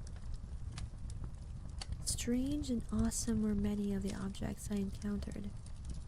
Furniture covered by dust of ages and crumbling the rot of long dampness met my eyes. Cobwebs in a profusion never before seen by me were spun everywhere, and huge bats flapped their bony and uncanny wings on all sides of the otherwise untenanted room. Of my exact age, even down to days and hours, I kept a most careful record, for each movement of the pendulum of the massive clock in the library told of so much more of my doomed existence. At length I approached the time which I had so long viewed with apprehension, since most of my ancestors had been seized some little while before they reached the exact age of Comte Henry at his end. I was every moment on the watch for the coming of the unknown death. In what strange form the curse should overtake me, I knew not. But I was resolved, at least, that it should not find me a cowardly or passive victim. With new vigor, I applied myself to my examination of the old chateau and its contents. It was upon one of the longest of all my excursions of discovery in the deserted portion of the castle, less than a week before that fatal hour which I felt must mark the utmost limit of my stay on earth, beyond which I could have not even the slightest hope of continuing to draw breath, that I came upon the culminating event of my whole life.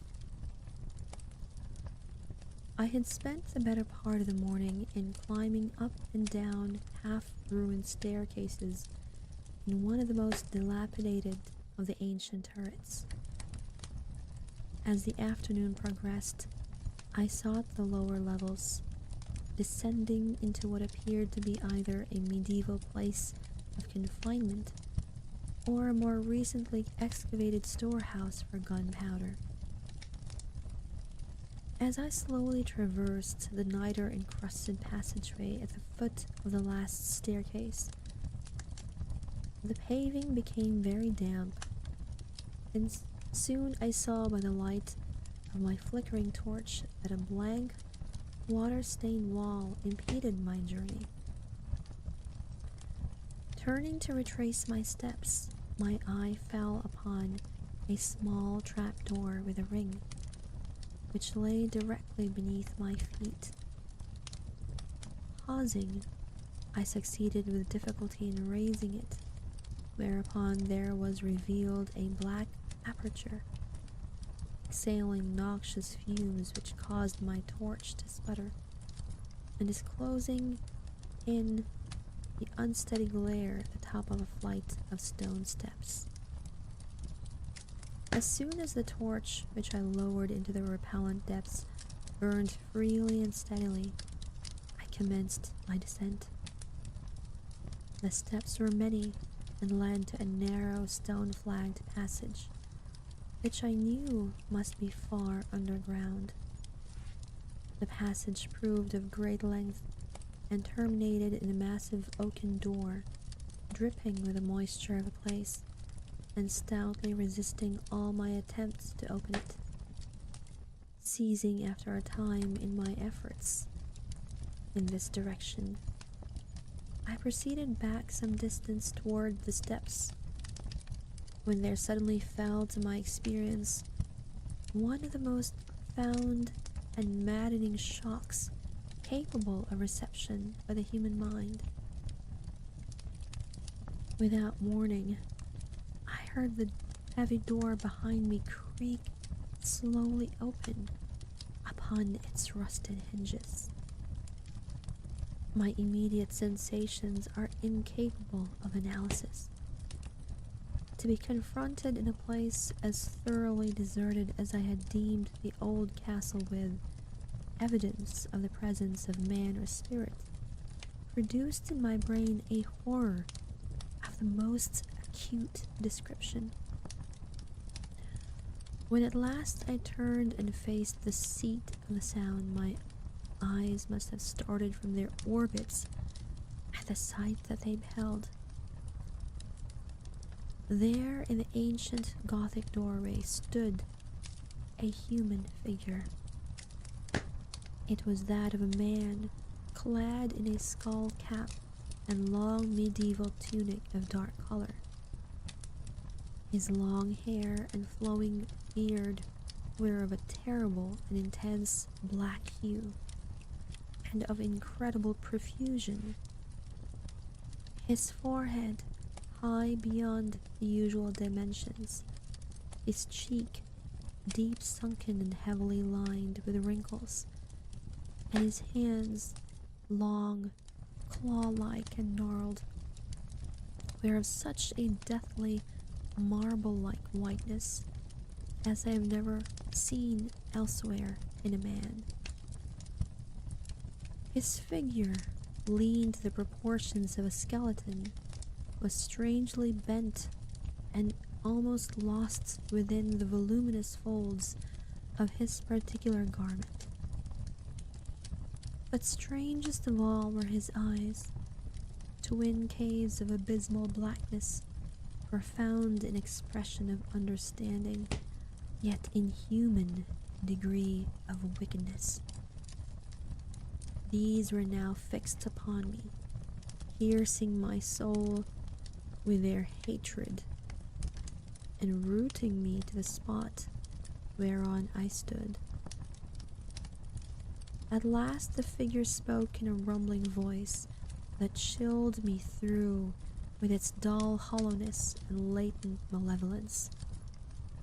The language in which the discourse was clothed was that debased form of Latin in use amongst the more learned men of the Middle Ages, and made familiar to me by my prolonged researches into the works.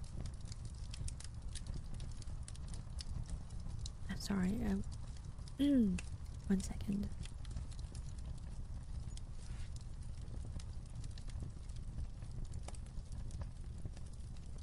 Into the works of the old alchemists and demonologists. The apparition spoke of the curse which had hovered over my house, told me of my coming end, dwelt in the wrong perpetrated by my ancestor against old Michel Mauvais, and gloated over the revenge of Charles Le Sorcier. He told how the young Charles had escaped into the night, returning in after years to kill Godfrey the heir with an arrow, just as he approached the age which had been his father's at his assassination. How he had secretly returned to the estate and established himself, unknown, in the even then deserted subterranean chamber, whose doorway now framed the hideous narrator.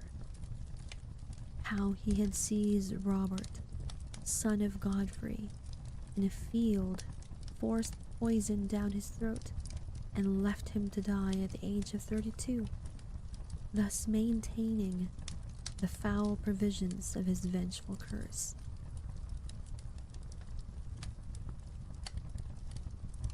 At this point, I was left to imagine the solution of the great mystery of all, how the curse had been fulfilled since the time when Charles Le Sorcier must, in the course of nature, have died, for the man digressed into an account of the deep alchemical studies of the two wizards, father and son, speaking most particularly of the researches of Charles Le Sorcier concerning the elixir which should grant to him who partook of it eternal life and youth. His enthusiasm had seemed for the moment to remove from his terrible eyes the hatred that had first so haunted them. But suddenly the fiendish glare returned, and with a shocking sound like the hissing of a serpent, the stranger raised the glass phial with the evident intent of ending my life as had Charles Le Sorcier 600 years before ended that of my ancestor. Prompted by some preserving instinct of self-defense, I broke through the spell that had hitherto held me immovable, and flung my now dying torch at the creature who menaced my existence. I heard the phial break harmlessly against the stones of the passage as the tunic of a strange man caught fire and lit the horrid scene with a ghastly radiance. The shriek of fright and impotent malice emitted by the would-be assassin proved too much for my already shaken nerves, and I fell prone upon the slimy floor in a total faint. When at last my senses returned, all was frightfully dark, and my mind, remembering what had occurred, shrank from the idea of beholding more, yet curiosity overmastered it. Who, I asked myself, was this man of evil? And how came he within the castle walls? Why should he seek to avenge the death of poor Michel Mauvais? And how had the curse been carried on through all the long centuries since the time of Charles Le Sorcier? The dread of years was lifted from my shoulders, for I knew that he whom I had felled was the source of all my danger from the curse. And now that I was free, I burned with a desire to learn more of the sinister thing which had haunted my mind for centuries, and made of my own youth one long continued nightmare. Determined upon further exploration, I felt in my pockets for flint and steel, and lit the unused torch which I had with me. First of all, the new light revealed the distorted and blackened form of the mysterious stranger. The hideous eyes were now closed. Disliking the sight, I turned away and entered the chamber beyond the Gothic door. Here I found what seemed much like an alchemist's laboratory. In one corner was an immense pile of a shining yellow metal which sparkled gorgeously in the light of a torch. It may have been gold, but I did not pause to examine it, for I was strangely affected by that which I had undergone. At the farther end of the apartment was an opening led out into one of the many wild ravines of the dark hillside forest. Filled with wonder, yet now realizing how the man had obtained access to the chateau, I proceeded to return. I had intended to pass by the remains of the stranger with averted face, but as I approached the body, I seemed to hear emanating from it a faint sound, as though life were not yet wholly extinct. Aghast, I turned to examine the charred and shriveled figure on the floor. Then all at once the horrible eyes, blacker even than the seared face in which they were set, opened wide with an expression which I was unable to interpret. The cracked lips tried to frame words which I could not well understand. Once I caught the name of Charles Le Sorcier, and again I fancied that the words years and curse issued from the twisted mouth. Still, I was at a loss to gather the purport of his disconnected speech.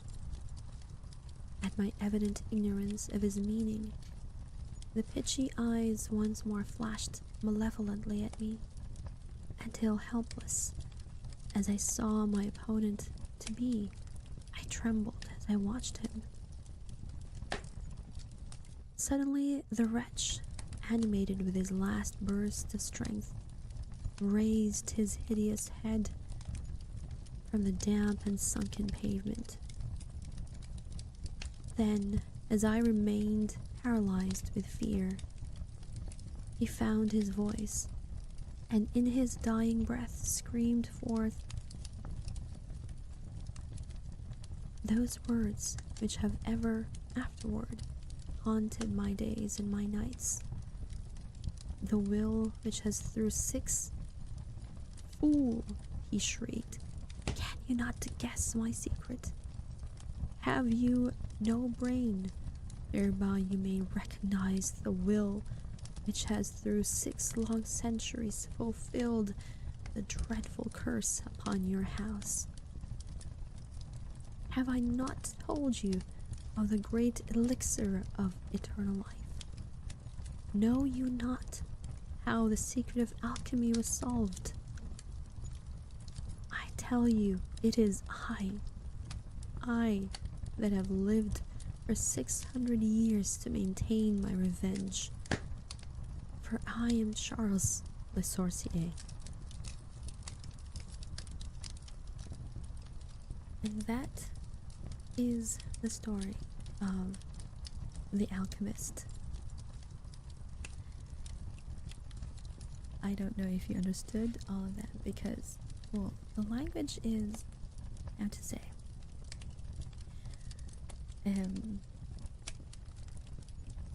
not medieval really, but more of Old English. If you are the type of person who prefers reading more modern language, then I kind of get it. It's okay if you're not able to, Ronan. Even I have difficulty sometimes trying to read and pause at the proper parts because the language in itself is in not so Old English but classical English literature, and because of that sometimes you have to find you have to find the proper area to pause your words, or to pause in between the phrases, I mean, so that the story that you read still makes sense, not only to you but to the people who are listening to you. And I think that is something that people don't often take into account. People don't take into account that when you're reading a story, when you're reading to somebody else a story, you have to know where to pause. It's not just keeping the emotions of the story, of the characters, but also making sure that you know where to pause so that the listener can understand what you were saying and then continue on as they, process the words you said previously. But with this particular story, it is a little bit, the kind of English it is a little bit more in the classical sense, and the words used as well as the formation of the arrangements of the words themselves are, well, takes quite a bit of getting used to, unless you are somebody who reads a lot of classical literature. So if it wasn't too much of your liking, I can completely understand, but I do hope that it's still, it still did its purpose of making you relax and maybe fall asleep. Sean, hello. Good evening. Well, I don't know what time it is for you, but I think it's good evening, considering your location. Welcome in, welcome in. It was good. Oh, I'm glad to hear that. How are you doing, Sean? It's 8 p.m. for you. I saw your stream, by the way. And no VTuber on stream. No avatar on stream, just the game with Apex. Your voice is soothing. Well, I'm glad. I'm glad that it's serving its purpose. The voice, I mean. I was actually listening to you while I play. Well, I hope you didn't fall asleep while playing. I hope you didn't fall asleep while playing Apex. I don't know what you were playing, but I'm pretty sure it was a fast-paced game. Jazzy James, thank you so much for the follow and welcome in. Yes, I'm still figuring out the VTuber stuff again. I was soothed. Very good to know. So I have this Still am though. Okay. Okay, so it is already 11:22 p.m. No, 11:22 a.m. What am I saying? So here's what I'm gonna do. I actually have in order to rest my voice as well, I actually have stories that I share to my to those who are subscribed to the channel. I have stories. They've already listened to it. It's already been made available to them. But I wanted to share it with you guys as well. This one is, well, not scary. Just so you guys know. This is not a scary story. However, this is more of a, oh, wait. This is actually more of a love story. But more, how to say, I don't really know how to describe it. But I wanted you guys to listen to it a little bit. Just the first 2 chapters, I want to say. Just to give you guys an idea as to what it is that I am reading as one of the perks, or the stories or the perks that I am giving to my garlic heads. Or the rare garlic heads, actually. Rare garlic heads, the epic garlic heads, and the legendary garlic heads. So, which, by the way, our resident artist, Sirzat, resident mod artist, Sirzat, is working on. And I'm very excited to see what he comes up with to show what the garlic heads will look like. I know why garlic heads when I'm a vampire, but it's called irony. Also, Ublo? Ublo? I don't know if that's how it's read. But thank you so much for the follow and welcome in. Okay. This particular story, the last, how many chapters is it? 2 chapters. This is just 2 chapters, really. Is,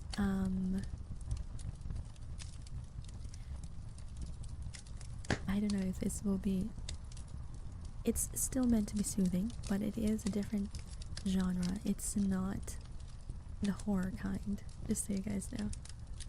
It's not the horror kind. And I'm just gonna let you listen. How do I need to see first how I do this. Where is my first one? I forgot. Wait. Alright. So this is just 2 chapters, by the way. And then, yeah. Wait, I don't know.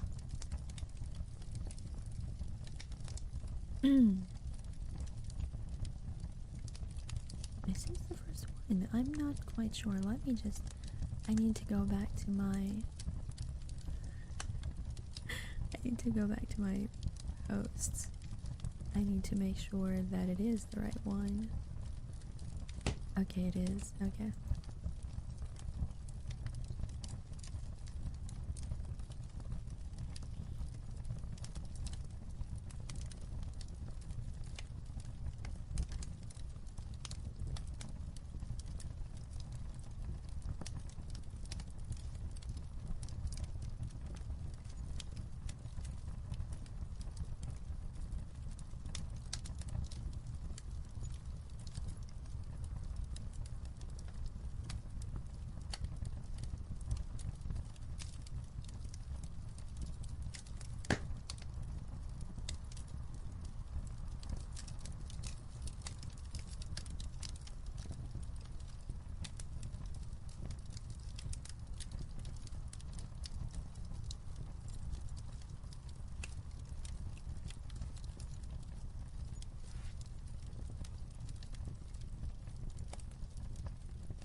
Hello, Center T. Welcome in, welcome in. We're just listening to a story, actually. It's a recording that I already made previously. Though not the scary kind, just so you guys know.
One second, there's no sound. If you started playing the recordings already. Wait, no sound? I thought you could hear it. I'm so sorry. I didn't know you couldn't hear the sound. Oh my goodness. Now I feel stupid. Okay, one second. Okay, now I know why. I see. How are you? I was fixing my text thing here in Twitch since it's been a while. Oh, right. You need to... Oh, that's gonna be complicated, John, right? Since your thingy,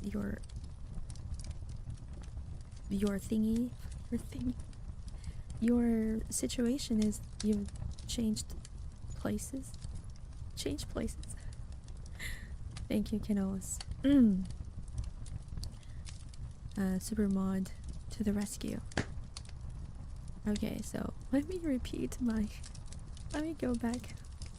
I was playing and I didn't realize that you guys were actually... couldn't hear anything. I was, oh, that's embarrassing. Audio issues, professional VTuber right here, ladies and gentlemen. I really thought that you guys could hear what I was playing. Oh lord. I thought I was still waiting. Okay, I'm so sorry. Let me try that again. Okay. Okay. Okay, so if you are the kind who like to listen to love stories like I am, your Oneesama is a big romantic at heart. So let me try this again. Hopefully it won't be difficult.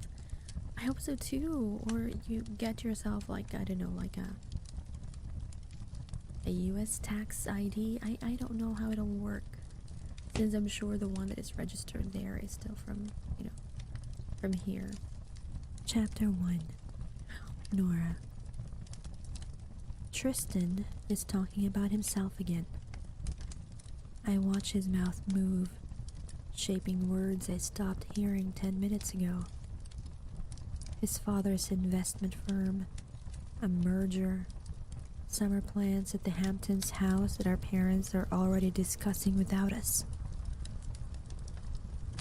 And when Mom mentioned the engagement timeline again, he says, swirling his wine. Next spring, after graduation. Your father agrees. That's nice, I say. He does not notice the flatness in my voice. He never does. Tristan reaches across the white tablecloth and takes my hand. His grip is firm, possessive, the touch of a man who has already calculated exactly what I am worth to him. You seem distracted, he frowns. Just tired. Long week. You should take better care of yourself. I need you looking fresh for the charity gala next month. He squeezed my hand once and releases it to check his phone. Mom's already picked out your dress. I nod and smile, performing the role I have perfected over years of practice. He does not ask how my week was or why I am tired. He has never cared. I am an asset in his portfolio, a checkbox in his life plan. And I stay because this is what I know.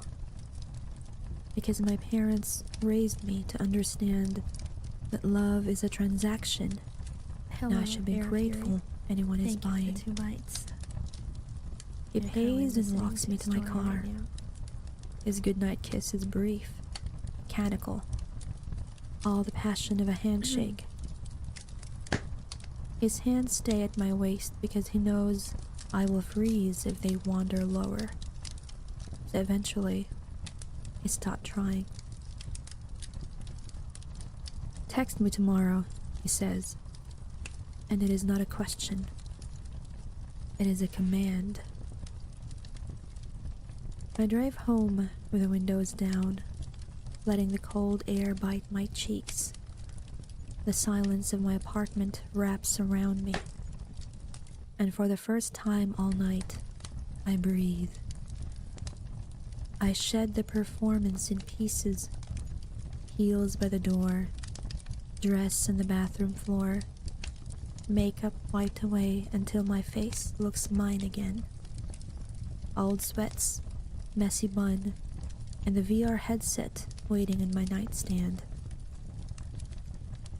My fingers close around it and my pulse quickens. This is the only part of my day that belongs to me. Echo loads in layers when I put the headset on and immerse myself into a different reality. Sound first, ambient forest, distant water, then light, painting trees and stone paths, and a sky full of stars that do not exist anywhere but here. The forest zone materializes around me, and my shoulders drop for the first time all night. I am Siren now, silver-haired, sharp-jawed, dressed in midnight black, with glowing violet accents that pulse when I move. Nothing like Nora with her neutral tones and pearls. Siren wears her confidence like armor, walks like she owns every pixel beneath her feet. She is the version of me I only let exist in the dark. The honest one. The real one. Ghost is already waiting by the old stone bridge. 1 year of this. 1 year of his voice in my ear. His presence at my side. The easy rhythm we built in a world where neither of us had to be real. You're late, he says. His voice is warm, teasing, familiar in a way that makes something in my chest loosen. Traffic. In a video game. Shut up.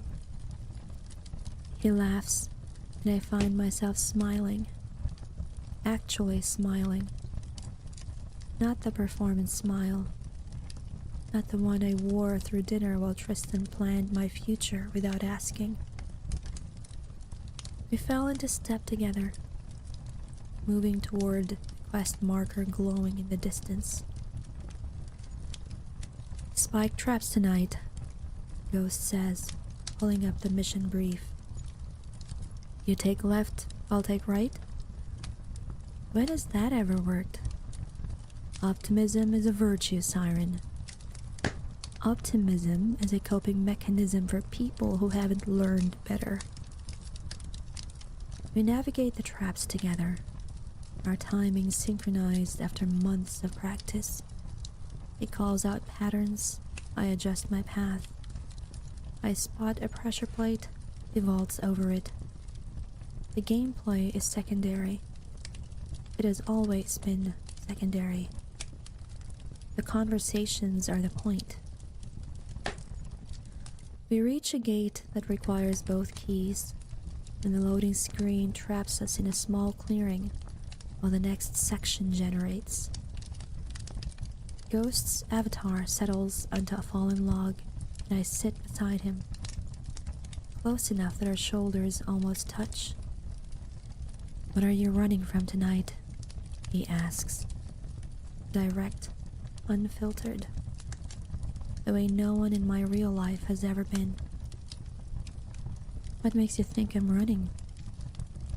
"You're quieter than usual, and you didn't insult my combat strategy once." My chest tightens. "I spent 2 hours being planned like a dinner party. Engagement timelines, charity galas, what dress I'll wear to impress his mother. And not once did anyone ask what I wanted." Ghost is quiet while the forest hums around us. "And what do you want?" he asks finally, soft and simple. No one has ever asked me that. Marley, Not my thank you parents, so much for the follow. not Tristan. My throat tightens. I don't know. I don't think I'm allowed to want things. That's the saddest thing I've ever heard. It's just how it is. It doesn't have to be. A notification pulses. New paired level unlocked. Accessible only to players Siren and Ghost. I stare at it, and my heart is doing something strange. "No pressure," Ghost says, "but I'm not going anywhere." I press yes, and the world shifts. The forest dissolves, replaced by something new.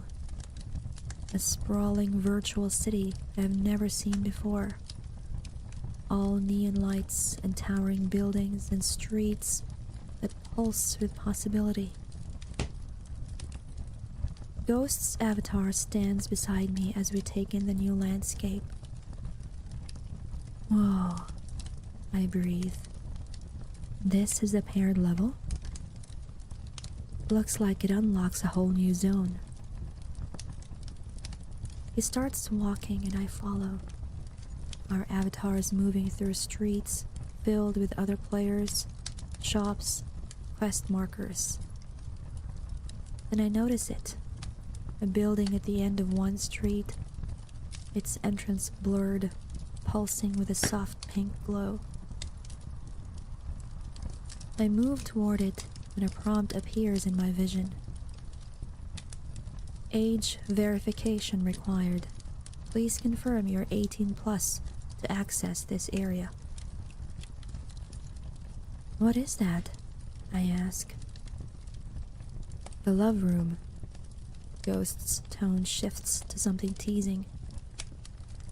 I'm sorry. Intimate space. Very popular and very adult. Pornhub style, really. My cheeks warm beneath the headset. "Oh, we could check it out if you want." A pause, deliberately loaded. "For research purposes, of course." "In your dreams. Every night, Siren." I shove his avatar, and he laughs.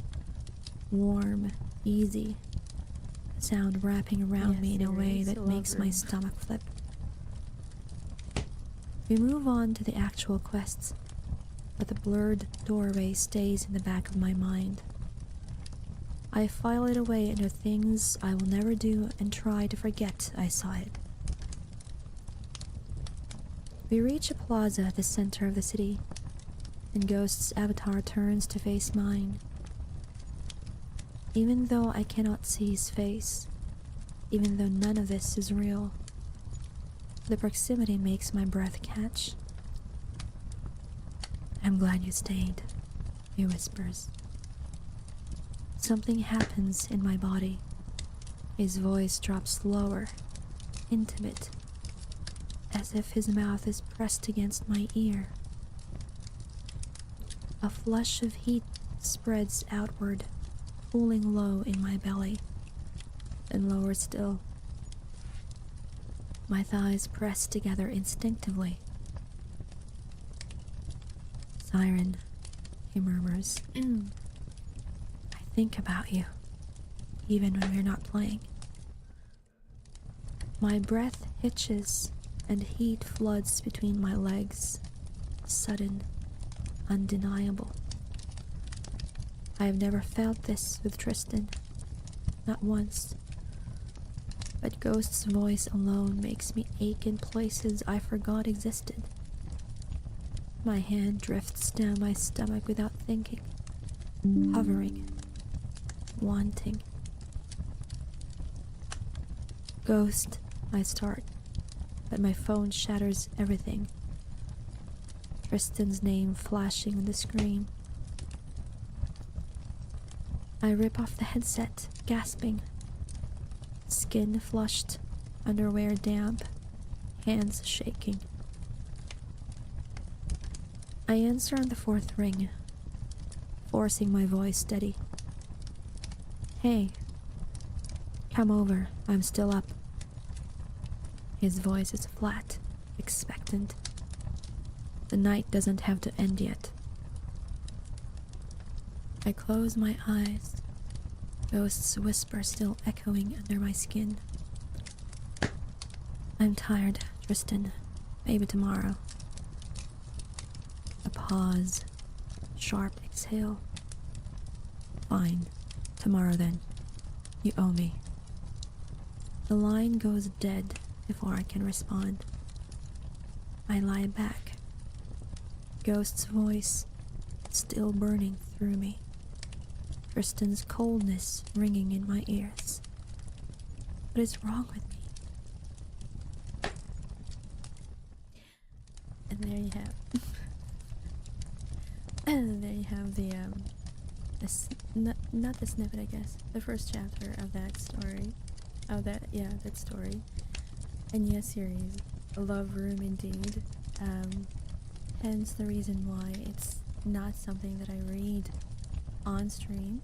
But if you are the kind who likes listening to like audiobooks or stories that are meant to soothe and relax you, then yeah, those are the stories or one story that I've started reading for my garlic hens, for them to listen to. Also, old boy Jean, thank you so much for the follow and welcome in. So yeah, it is 11:46 p.m. and as much as I would like to stay and chat with you guys a little bit more, I do have to take care of my grandma. I have to make sure that she is eating her lunch and drinking her meds. Would you get banned if you read it while voice acting some scenes? On stream, most likely. I will most likely, yes. Kind of. Let's just put it that way. For my garlic heads, there is a specific channel for you guys there that you can, where you can access the readings, that you can, that you can play it and listen to it And yeah. Anyways, I would just like to thank you guys for staying with me for as long as you have. I've been live for like only 2 hours and 36 minutes, but I did start a little bit late, and I am receiving a lot of phone calls. Actually, I've muted my phone for a little bit so that I could stay a little bit longer. But as much as I want to, IRL responsibilities do or are calling. So right now this schedule is still very much iffy, but I am trying my best to make the ASMR streams like in the morning or afternoon, I don't know, whichever, and then have the gaming streams in the evening, because that's where most people are available for me to play with. So yes, yeah. Is there anyone we can raid at this hour even? I don't know, because I feel like most people that I'm following, it's usually evening for them, which is why I'm choosing schedule. Let me see. Who can we raid? Thank you as well, Sean. I hope to see more of your streams. I only dropped by for a little bit because it was like, I was only looking at the notifications and saw you like, oh, you're back to streaming and playing Apex Legends, but your avatar is not on stream. It's very nice to see your stream. Likewise as well. How are you reading it? What do you mean by what do you mean by how was I reading it? Series. I'm reading it the same way that I'm reading it now. Oh wait, oh, 1 second. Oh. I'm reading it the same way that I'm reading it now, in a gentle, soft voice. Like, there is some voice acting, there is voice acting. I am acting out. I am voicing certain characters, on stream. Or not on stream, rather, on the, oh my god, my brain. Likewise, Sean, likewise. There is the horror stream that we have been wanting to play. So we need to play that again. Not the same stream, not the same game, but there's like a part 2 of it. The Don't Scream, I think it's called. But I also plan to the Idol song? What Idol song are you talking about? What Idol song? Eh? Was it the one where you sang? I don't remember what it is. I am too old and... Oh... The Demon Hunter song. Right. What I do remember is you hopping into the VC to sing on stream. I remember that. I think it's the one where it says, "Baby, lock the doors and turn the lights down low."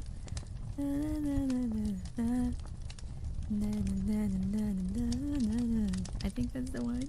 That's the last thing. The last thing that I remember from you. The singing of that song. Something. Anyways, yeah, I remember that. By the way, Ronan, are you still here? By the way, I'm rating Echo Blast. By the way, I'm gonna be rating Echo Blast. Let him know, or not let him know. I don't know, but we're rating him. Just so you know. Okay, I need to copy his name first before I do that. He is playing Resident Evil Requiem, which I kind of want to play, but at the same time I don't want to. Okay, so this is how I read. There we go.